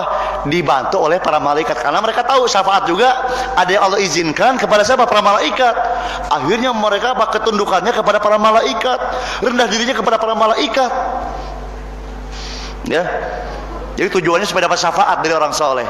Dijelaskan oleh Allah dalam surat Yunus ayat 18. Yunus ayat 18. Allah Ta'ala berfirman, wa ya'buduna min dunillah ma la yadurruhum wa la yanfa'uhum wa yaquluna haula'i syufa'auna indallah. Ya, mereka, kata Allah, mereka menyembah selain Allah. Mereka menyembah selain Allah. Menyembah siapa? Selain Allah yang gak bisa ngasih manfaat, gak bisa ngasih madarat, gak punya kuasa, kata Allah. Apa kata mereka? Wa yaquluna haula'i syufa'auna indallah. Mereka ini yang kami panggil namanya dalam doa, ya, adalah orang-orang yang kami harapkan syafaatnya pada hari kiamat. Ya, nanti bantu kami pada hari kiamat mereka ini. Itu tujuannya. Bagus gak Pak tujuannya kira-kira? Bapak ya ingin dibantu oleh Nabi, bagus gak? Bagus. Ingin dibantu oleh siapa? Misalnya orang soleh, bagus. Tapi caranya dengan cara Bapak beribadahnya kepada orang soleh, ini bermasalah. Supaya dibantu, supaya ditolong, dapat syafaat dengan cara ketika berdoa orang soleh yang dipanggil-panggil terus, ini justru salah. Justru ini yang menghalangi syafaat justru. Kenapa? Syirik nih, syirik besar. Syirik besar. Ya, justru ini penghalang syafaat ini. Penghalang syafaat. Ya, karena syafaat yang Allah terima yang mana? Yang memenuhi syarat. Yang pertama ada izin dari Allah, yang kedua ridho.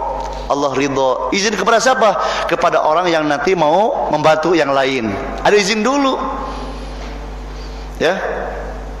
Dan yang kedua ridho Allah kepada siapa? Yang akan diberi syafaat. Dan kedua-duanya apa syaratnya?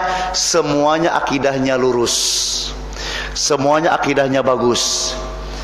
Kalau misalnya bapak ingin membantu saudara, membantu orang tua, tapi bapak akidahnya rusak, maka dari awal langsung ditolak oleh Allah, nggak diizinkan. Kenapa? Karena nggak punya akidah yang lurus. Atau misalnya bapak diizinkan karena apa? Akidahnya bagus, diizinkan oleh Allah. Nanti ditanya oleh Allah, siapa yang mau kau bantu? Disebut nama fulan bin fulan. Ternyata apa? Ternyata mereka orang musyrik, meninggal dunia nggak membawa Islam dan iman. Maka Allah tidak meridhoinya, nggak bisa. Syarat syafaat diterima apa diantaranya? Tauhidnya bagus, akidahnya lurus. Abu Hurairah radhiyallahu an bertanya kepada Rasulullah, "Man as'adun nas bi syafa'atika yaumil qiyamah?" Ya Rasulullah, siapa orang yang paling berbahagia nanti pada hari kiamat karena dibantu olehmu ya Rasulullah? Siapa? Ya. Siapa orang yang paling berbahagia karena mendapatkan bantuan darimu ya Rasulullah pada hari kiamat? Siapa ya Rasulullah? Kenapa Abu Hurairah bertanya seperti ini? Karena para sahabat paham di antara hamba Allah yang nanti Allah izinkan siapa? Rasulullah nanti ngasih syafaat. Ya, sampai ada syafaat Nabi yang apa? Uzma, yang sangat besar, yang manfaatnya semua makhluk, semua manusia dapat. Sampai umat Nabi yang lain pun dapat dari syafaat ini. Ya, itu ketika manusia menunggu keputusan dari Allah. Ya, di padang yang sangat luas, padang mahsyar, ketika matahari didekatkan, semuanya apa? Sudah nggak kuat. Kenapa? Ketika menunggu sampai keluar keringat, ya, keluar keringat. Ada yang keringatnya sampai mana? Mata kaki. Ada yang keringatnya sampai lutut. Ya, tergantung dosanya. Ada yang keringatnya sampai apa? Pinggang. Ada yang sampai leher. Bahkan sampai ada tenggelam dengan keringatnya. Wah, sudah nggak kuat. Akhirnya mereka mencari bantuan. Siapa ya orang yang nanti berdoa kepada Allah supaya disegerakan nih keputusannya ini ada gitu dari Allah.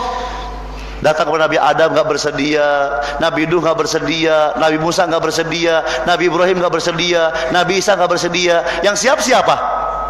Rasulullah Sallallahu Alaihi Wasallam. Beliau yang siap datang, berjalan, kemudian sujud di bawah arsy, sujud di bawah arsy, memuji Allah. Tanda apa? Tanda minta izin. Boleh nggak membantu ya Allah? Gitu, nggak langsung. Ya Allah, aku enggak. Sujud dulu, memuji Allah dulu. Baru setelah itu ada jawaban dari Allah. Hai Muhammad, angkat kepalamu. Is'al tu'ta, mintalah kau akan diberi. Isfa' tu syafa, ajukan syafaat, aku izinkan kau berikan syafaat. Akhirnya Nabi apa? Sebutkan. Siapa yang disebut? Bukan istrinya, nggak kayak kita. Ya, kalau ada bantuan dari pemerintah, kita ininya apa dulu yang dahulukan? Istri dulu, pada orang kaya, ya kan? Anak dulu, sementara tetangganya yang miskin, enggak dikasih. Tuh kita tuh egois. Tapi kalau Nabi, ya siapa yang mau Nabi bantu? Bukan istrinya, bukan anaknya, bukan paman-pamannya, tapi siapa? Ummati, umatku ya Allah, umatku. Tuh, semuanya yang Nabi sebut.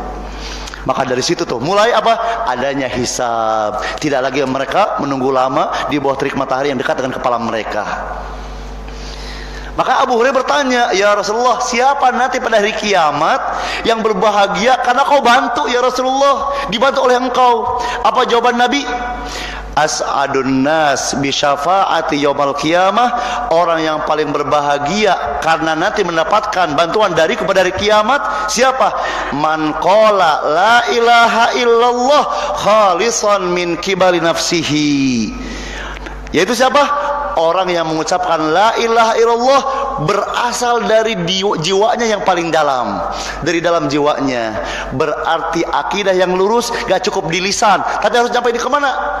Nyampe ke hati. Baru ini yang bisa menjadi wasil dapat syafaat dari Rasulullah Sallallahu Alaihi Wasallam. Ada orang yang dengan tauhid apa diucapkan la ilaha illallah sambil giginian tangannya juga, ya kan? Tapi nggak sampai ke hati. Gak sampai ke hati, gak sampai faham, gak sampai ngerti. Makanya apa? Ke kuburan tetap jalan, ya, mengagungkan kuburan masih tetap jalan. Kenapa? Baru di lisan ucapan la ilaha illallahnya, gak sampai ke hati, gak sampai faham. Padahal syaratnya apa? Syaratnya supaya syafaatnya kita dapatkan, syaratnya la ilaha illallah diucapkan tapi sampai terus nyampe ke relung jiwa hati yang paling dalam. Itu yang nanti akan bermanfaat kalimat la ilaha illallah. Ya. Jadi selain diucapkan harus sampai faham ke hati. Tuh. Ini yang akan nanti dibantu oleh Rasulullah Sallallahu Alaihi Wasallam. Ya, makanya nanti bapak-bapak, ibu-ibu kalau ziarah kubur, ya boleh nggak ziarah kubur Pak? Boleh, disyariatkan, nggak dilarang oleh Nabi, nggak dilarang, disyariatkan oleh Rasulullah. Fazurul kubur kata Nabi. Hai ziarah kubur kata Nabi. Fa inna tudzakirukumul akhirah. Karena ziarah kubur untuk siapa? Supaya ingat akhirat kalian, ingat kematian. Tapi cara-caranya ikuti yang dicontohkan. Supaya apa? Supaya ziarah kubur tidak berubah menjadi ajang berbuat kesyirikan. Ikuti cara Nabi ziarah kubur, datang mendoakan, bukan datang curhat, bukan. Ya, ini ada yang datang ke kuburan curhat. Pak, kamu Bapak cepat mati sih. Nih jauh dapat masalah nih. Curhat ke kuburan. Ya, mau menikah datang ke bapaknya sudah meninggal, Pak doain ya mau nikah supaya lancar. Minta doa sampai meninggal dunia. Gak boleh. Ya. Punya mobil baru, punya ini, kemana?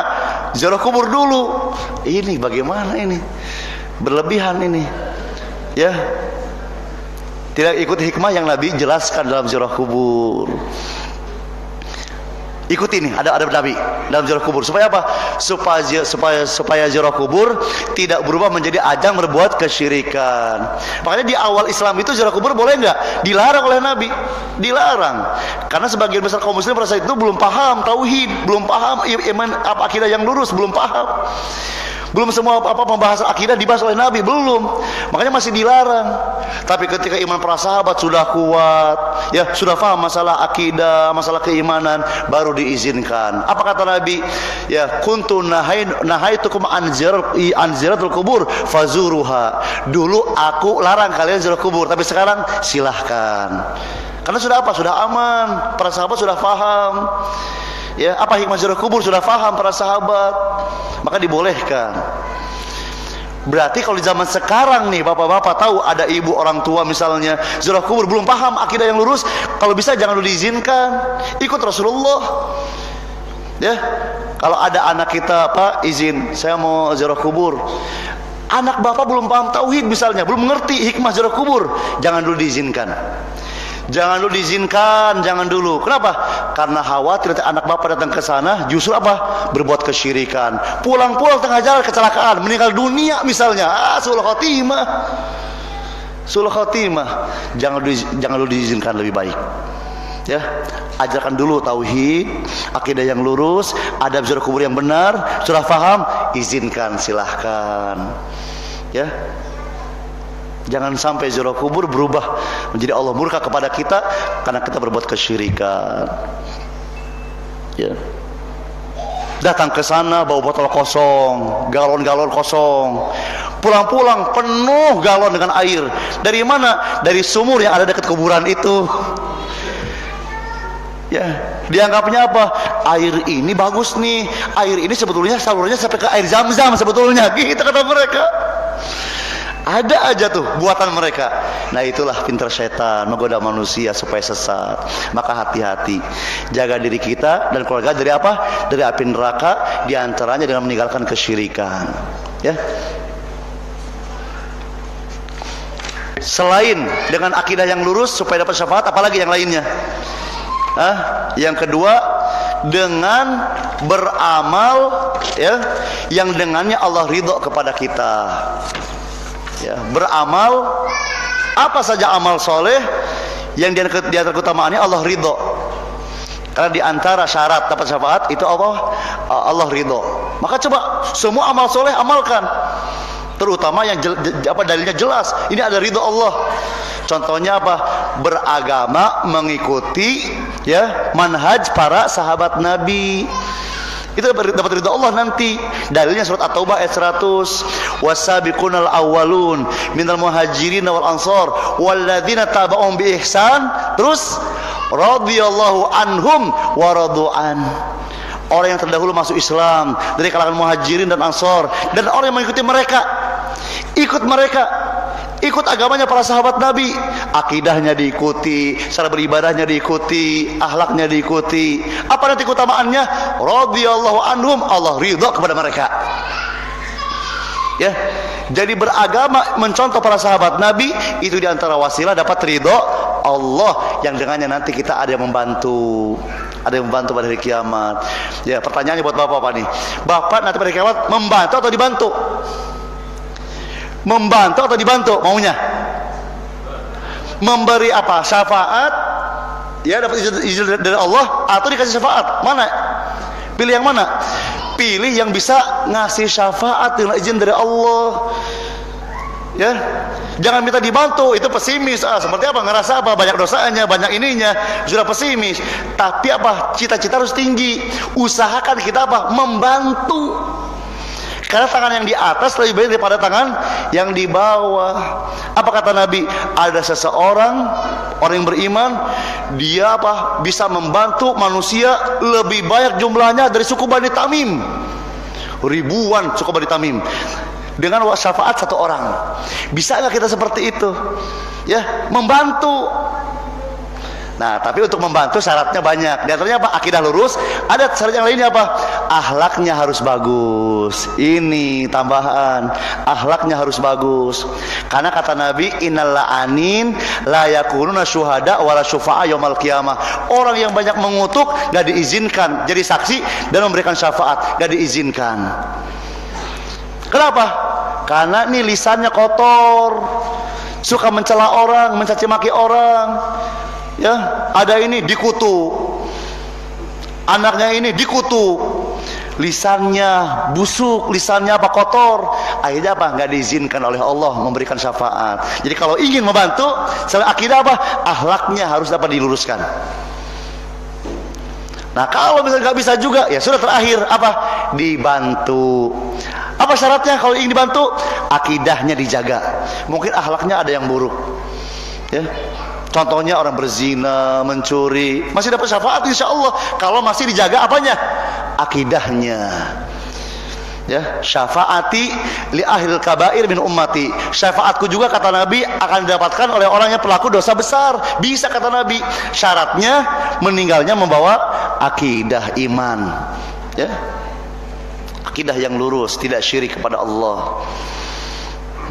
Jadi tadi yang pertama apa? Akidah yang lurus. Yang kedua, beramal soleh yang dengannya mendapat ridho Allah. Yang lainnya seperti apa? Baca Quran, saum, itu nanti membantu itu. Ibadah ini membantu kita nanti. Ya, kata Al-Quran, izinkan aku membantu membela orang ini, karena dengan aku orang ini menjadi terhalang tidur di malam hari, berkurang tidurnya, karena harus bangun, harus merojaah. Kata saum, ya Allah, gara-gara aku orang ini tidak makan di siang hari. Ya, akhirnya keduanya dikasih izin oleh Allah memberikan bantuan syafaat. Tuh. Ibadah apa? Saum atau membaca Al-Quran. Ini mah enggak, saum enggak, Quran enggak. Terus ngapain aja kita hidup? Main HP terus. Ya, waktu dibuang untuk hal yang tidak ada manfaatnya. Sudah sekarang nih HP-nya biasa saja. Quran ada tuh waktu khusus untuk baca Al-Quran, murojaah dan lain-lain. Karena kita ingin dibantu ya ketika kita banyak kekurangannya, ingin dapat syafaat. Caranya itu ya.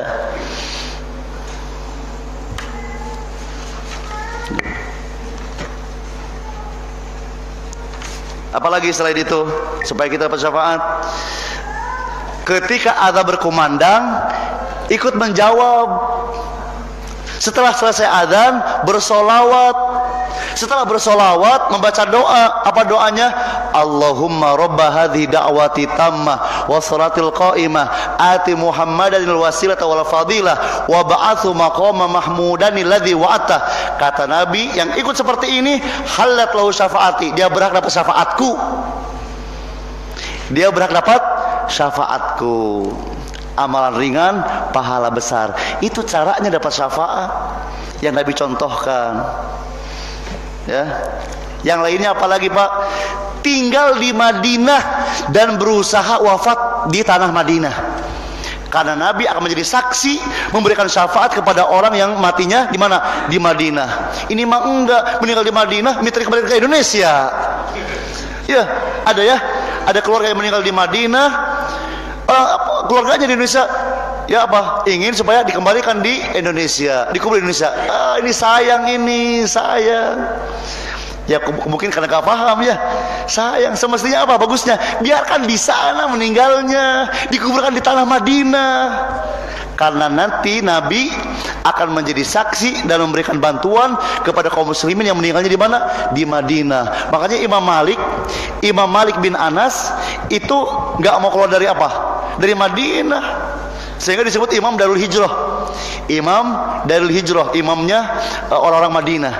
Gak pernah keluar dari Madinah. Karena beliau ingin ya meninggalnya di mana? Di Madinah, dengan cara nggak mau keluar.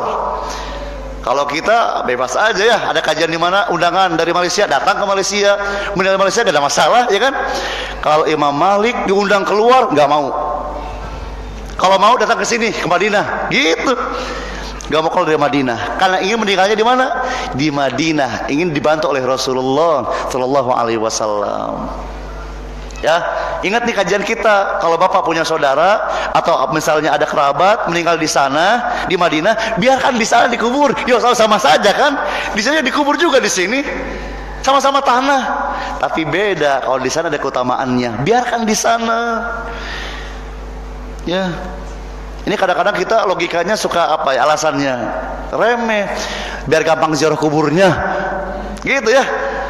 Padahal bisa juga bisa nyampe doa ke sana, padahal. Ya.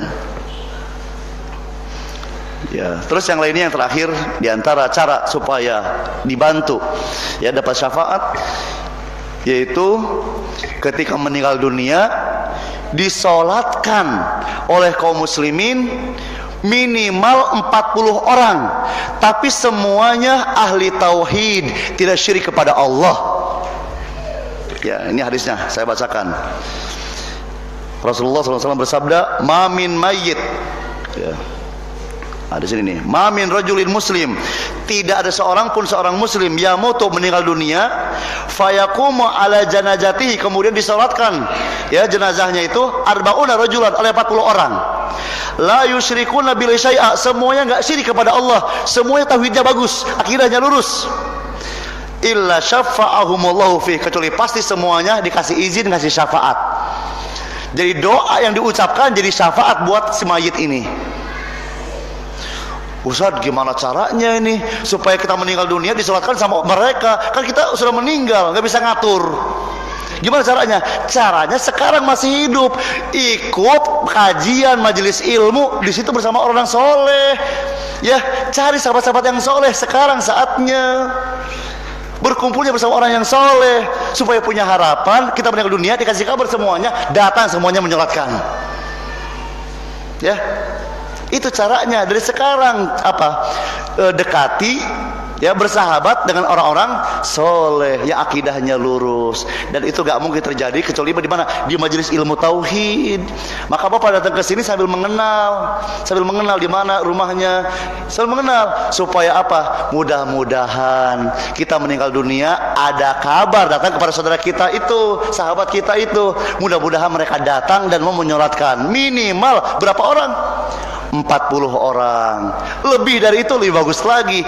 Minimal 40 semuanya ahli tauhid dari syafaat doa yang diucapkan. Inilah pentingnya punya sahabat yang soleh. Ya, keuntungan punya sahabat yang akidahnya lurus. Maka tinggalkan Pak teman-teman yang akidahnya ngaur, tinggalkan, bahaya ini. Ya, mengingkari takdir, mentakwil sifat, dikatakan Quran itu makhluk. Oh, udah tinggalkan. Itu penyakit. Nggak ada faidahnya. Yang terbaik bagaimana? Ya Bapak istiqomah dekat dengan sahabat-sahabat yang sudah jelas manhajnya, akidahnya Ahlussunnah wal Jamaah. Pegang terus sampai kita meninggal dunia bertemu dengan Allah Ta'ala. Ya, di antara manfaat punya sahabat yang soleh, ketika kita masuk neraka ada yang mencari kita, insya Allah sahabat kita yang soleh itu ya mencari kita. Di mana ya Allah sahabat saya itu yang dulu kajian bareng di Masjid Al-Ittihad, dikasih tahu di neraka. Ya Allah kurang lengkap, kebahagiaan di surga. Kalau gak ada orang itu, ya Allah akhirnya dibantu tuh, dipindahkan ke surga dengan wasilah permintaan siapa? Sahabatnya yang soleh. Ya, jadi hendaklah kita bersemangat untuk terus mendatangi majelis ilmu supaya banyak teman-teman ya, bertambah teman-teman kita, teman-teman yang sama akidahnya, sama manhajnya di atas Ahlussunnah wal Jamaah. Ada waktu sekitar 15 menit. Kalau ada pertanyaan silahkan. Bismillah.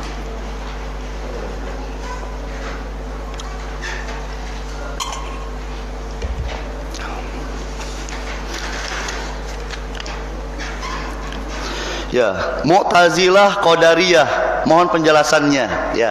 Jadi Mu'tazilah itu satu kelompok yang menyimpang dari Ahlussunnah ya, yang terancam, termasuk yang 72 golongan itu yang ketika Nabi kabarkan umatku terpecah menjadi 73 golongan, 72 masuk neraka, yang selamat satu.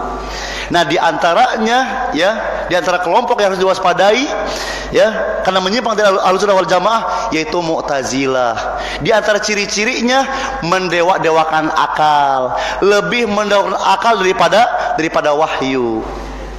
Ya, lebih mengedepankan akal daripada wahyu. Ya, makanya banyak akidah yang ditolak. Kenapa? Gak masuk akal. Azab kubur diingkari, syafaat gak diterima. Ya, munculnya nanti di akhir zaman Imam Mahdi nggak diterima, bohong itu kata mereka. Itu Mu'tazilah, itu kerjaannya. Dikatakan Quran itu makhluk, itu Mu'tazilah. Ya, suka mentakwil sifat, itu Mu'tazilah.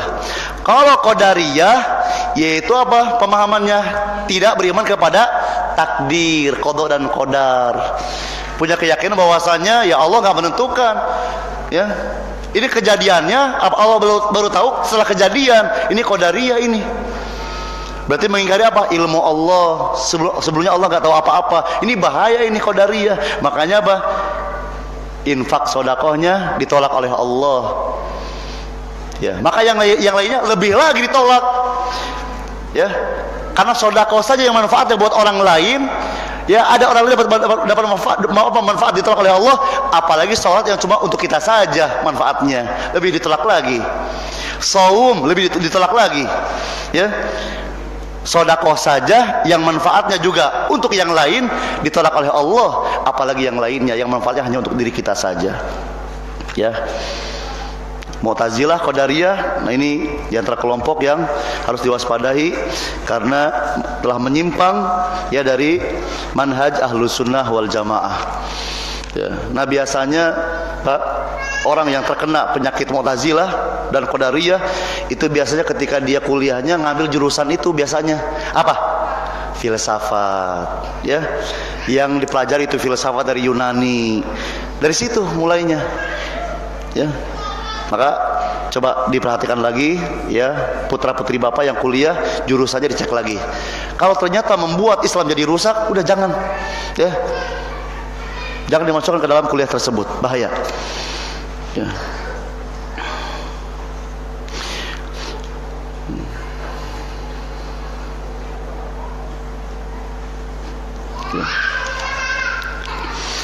Nah,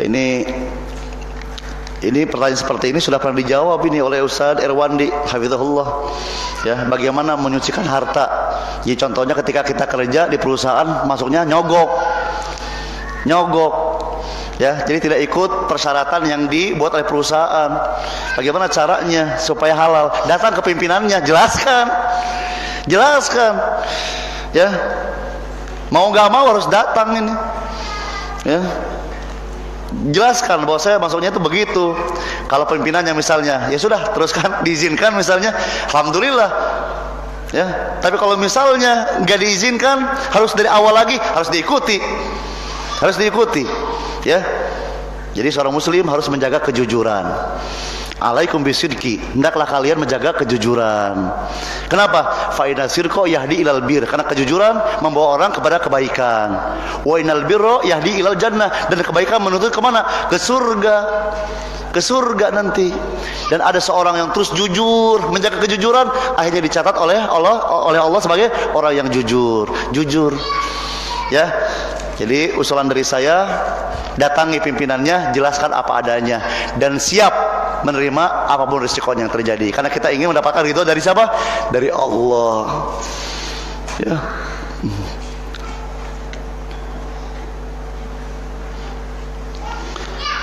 Ya, Ustaz, ana punya saudara pengikut jamaah tabligh. Bagaimana menurut Ustaz? Apakah mereka berada pada manhaj yang benar atau lurus sesuai salafus soleh? Jamaah tabligh ini sudah dibahas oleh para ulama. Ya, seperti Syekh At-Tuwaijiri punya kitab Al-Qaulul Baligh fi Tahdhir min Jamaah Tabligh. Ucapan yang sangat memukau untuk meluruskan jamaah tabligh. Ada beberapa yang harus diluruskan itu. Di antaranya apa? Tidak bersemangat menyebarkan tauhid. Tidak berani menjelaskan kesyirikan, enggak berani. Padahal mereka mengakunya apa? Ikut manhaj para sahabat kan, dakwanya kan, tapi ternyata materinya enggak. Salat dulu yang dahulukan.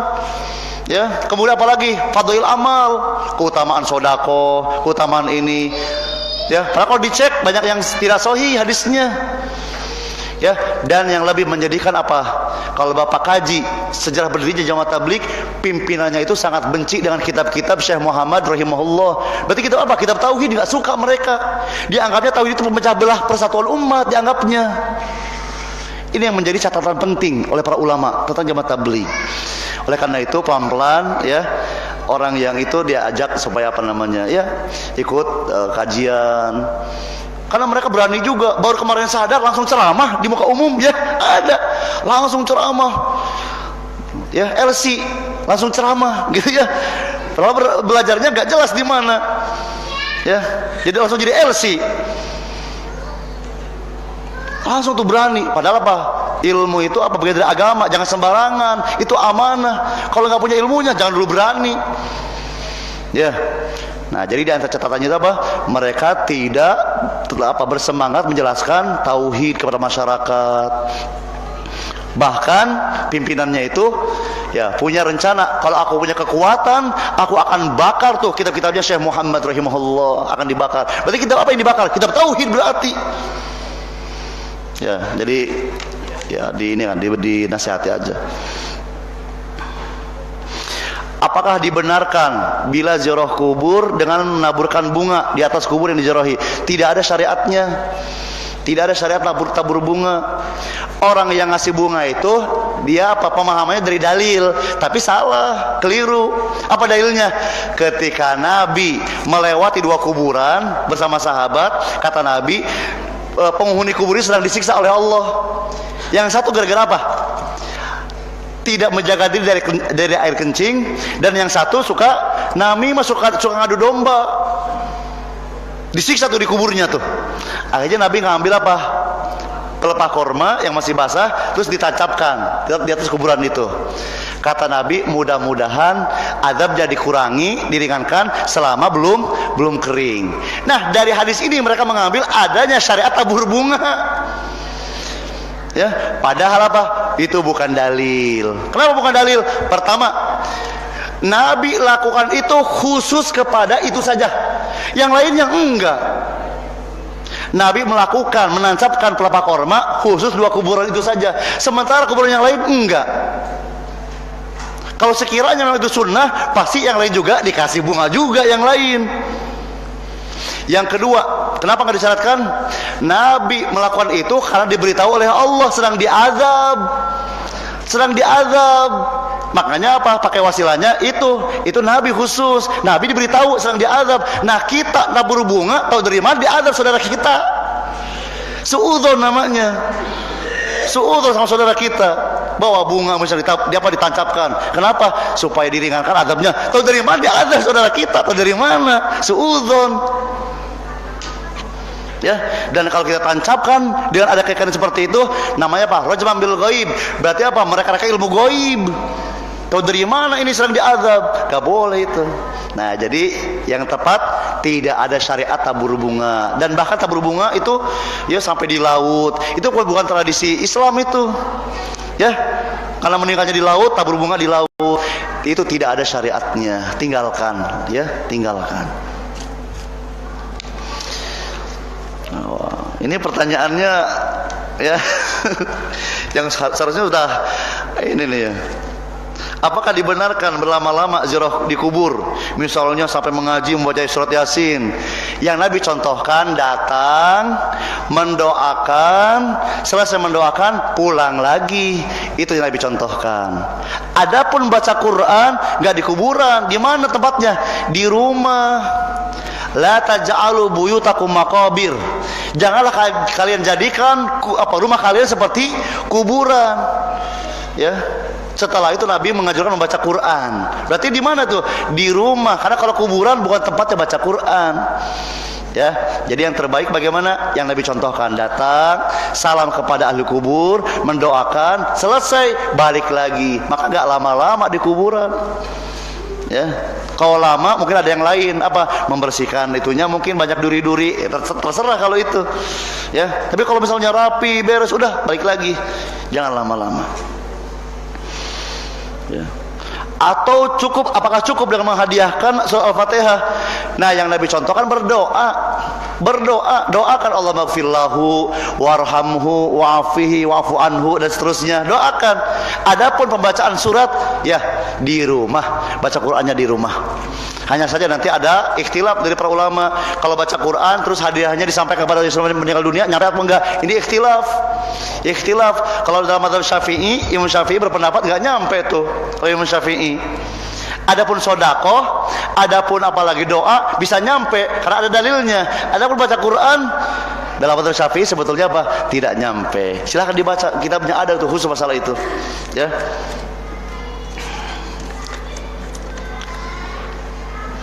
Cukup? Nah ini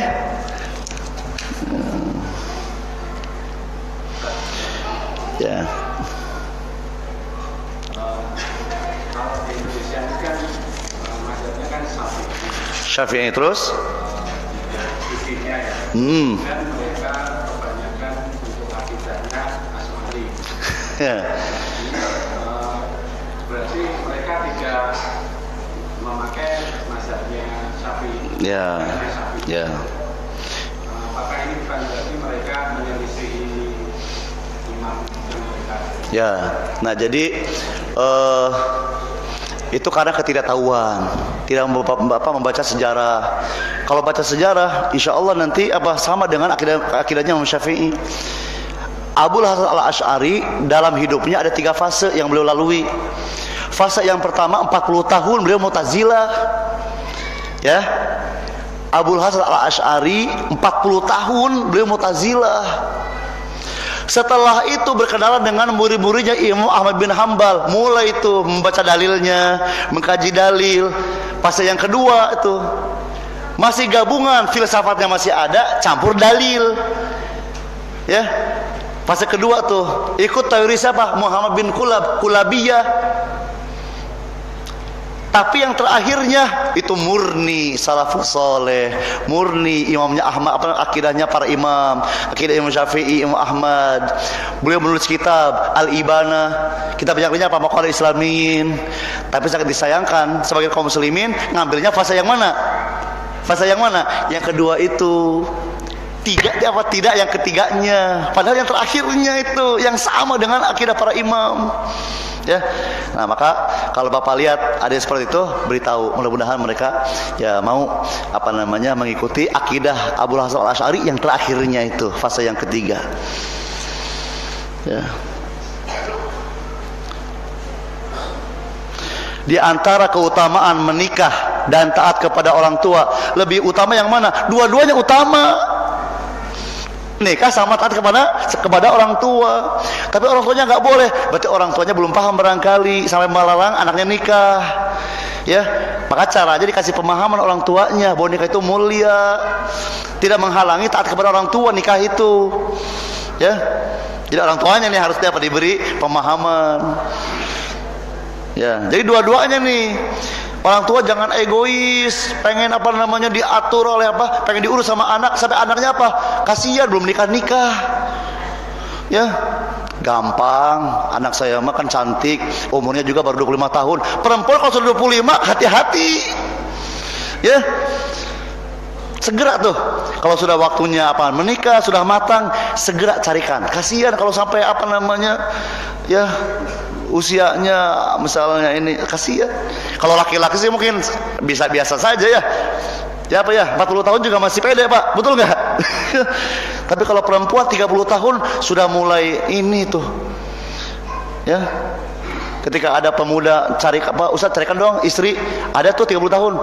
Ada nggak yang lain? Gitu. 30 padahal masih muda, tapi sudah mulai ini laki-laki. Maka segera, mumpung masih muda, ada jodoh, segera, jangan ditunda-tunda, ya. Jadi jawaban dari saya sebaiknya dua-duanya digabungkan, taat sama orang tua dan juga nikah, dua-duanya utama,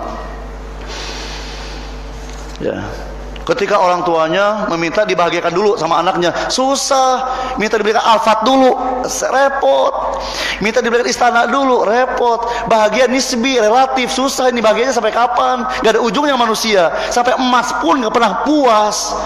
Sampai ada tanah yang masuk ke mulut baru selesai. Gak ada puasnya manusia. Ya, sebaiknya orang tua bahagia kalau anaknya nikah. Itu semestinya bahagianya. Ya, jadi ini orang tuanya nih harus dikasih pemahaman yang baik.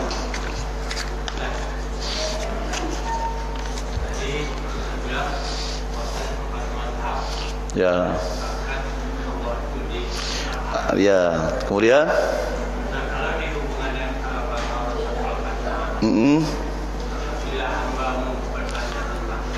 ya. Dekat, ya, qarib, betul.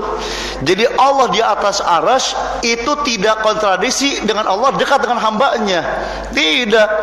Jadi Allah di atas arasy jangan dianggap Allah itu jauh banget, enggak. Inilah ya di antara sifat Allah yang mulia. Meskipun Allah itu di atas arasy tapi dekat dengan hambanya. Kenapa? Karena Allah maha besar. Ya, karena Allah maha besar. Ya. Kita kecil di hadapan Allah. Kemanapun kita berjalan, Allah bersama kita. Kenapa? Allah maha besar.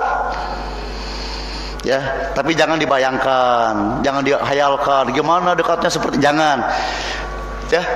Jadi para ulama menjelaskan Allah maha tinggi, tingginya Allah dekat dengan hambanya. Bisa nggak? Bisa. Mudah bagi Allah, nggak sulit. Beda dengan kita, dikatakan Ustaz fulan tinggi, dekat dengan ini susah tuh, susah dibayangkan. Tapi Allah mudah, nggak sulit bagi Allah. Allah Maha tinggi tapi dekat, apa mudah bagi Allah? Ya, kenapa? Karena Allah Maha besar. Allah Maha besar. Ketika dikatakan Allah Maha besar, bukannya sifatnya, zatnya juga Maha besar. Dan inilah yang apa? Ya Allah menjadi dekat dengan kita. Tidak ada masalah.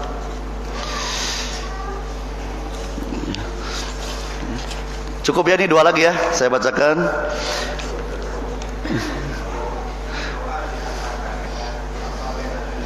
Ya, doa itu kata Syekh bin Baz tadi apa? Tauqifiyah. Jadi kalau bisa apa? Ikut apa yang Nabi contohkan. Karena Nabi para sahabat tidak mencontohkan dengan apa mirip seperti itu, udah tinggalkan lebih baik. Jadi langsung aja ketika berdoa memuji Allah dulu, bersolawat. Nah setelah itu apa? Sampaikan hajat kita, doakan saudara kita. Ya. Adapun sampai ngirim-ngirim surat tersebut, dalilnya belum ada. Ya, Nabi mencontohkan dengan membaca surat apa? Belum ada. Maka yang terbaik sudah, ya, tinggalkan. Itu yang terbaik. Ustaz, saya mau tanya, di keluarga saya masih memegang erat tradisi kebudayaan, seperti tradisi 7 hari selamatan orang yang meninggal dan tradisi yang menyimpang lainnya. Tentang ini sudah dibahas ini oleh Ustaz Abdul Aziz, mantan bukan pendeta, kalau pendeta Kristen ya. Beliau dulu orang Hindu dulu, tokoh ulamanya Hindu kalau bahasa kita. Ya, beliau jelaskan bahwasanya kebiasaan ada 7 harinya, 10 hari, 100 hari, itu kebiasaan kami dulu. Ya. Sampai kitabnya juga ada, kitab Weda, apalagi itu disebutkan oleh beliau. Ada 3 harinya, ada 7 harinya. Gitu. Nah, supaya kita selamat, sudah itu tidak usah diamalkan. Ya. Di zaman para wali itu nggak langsung, bertahap, memang bertahap. Kebiasaan orang Jawa itu kalau ada meninggal dunia, mereka kumpul sampai 3 hari 7 hari ngapain? Main gaple, main kartu, menghibur orang yang sedang kena musibah, main kartu. Nah, oleh Sunan Kalijaga kalau tidak salah itu sejarahnya itu diluruskan. Daripada kumpul main kartu, lebih baik baca Quran. Di situ sejarahnya itu mulai kumpul-kumpul itu. Baca Quran itu. Tapi ini ditegur oleh sunan yang lain. Oleh sunan yang lain. Ya, kenapa kau berikan seperti itu? Kan gak ada contohnya. Tenang saja, biarkan ini awal-awal saja. Nanti aku punya harapan ketika mereka masuk Islam, nanti ada anak-anaknya yang belajar sampai ke tanah suci, Madinah atau Mekah, nanti kembali lagi meneruskan tradisi ini. Itu harapan pertamanya. Tapi sampai saat ini susah, ya kan? Sudah mendarah daging. Bapak bisa baca tuh sejarah seperti ini dari buku yang ditulis oleh Ustaz Zainal Abidin. Ya, Ustaz Zainal Abidin itu beliau punya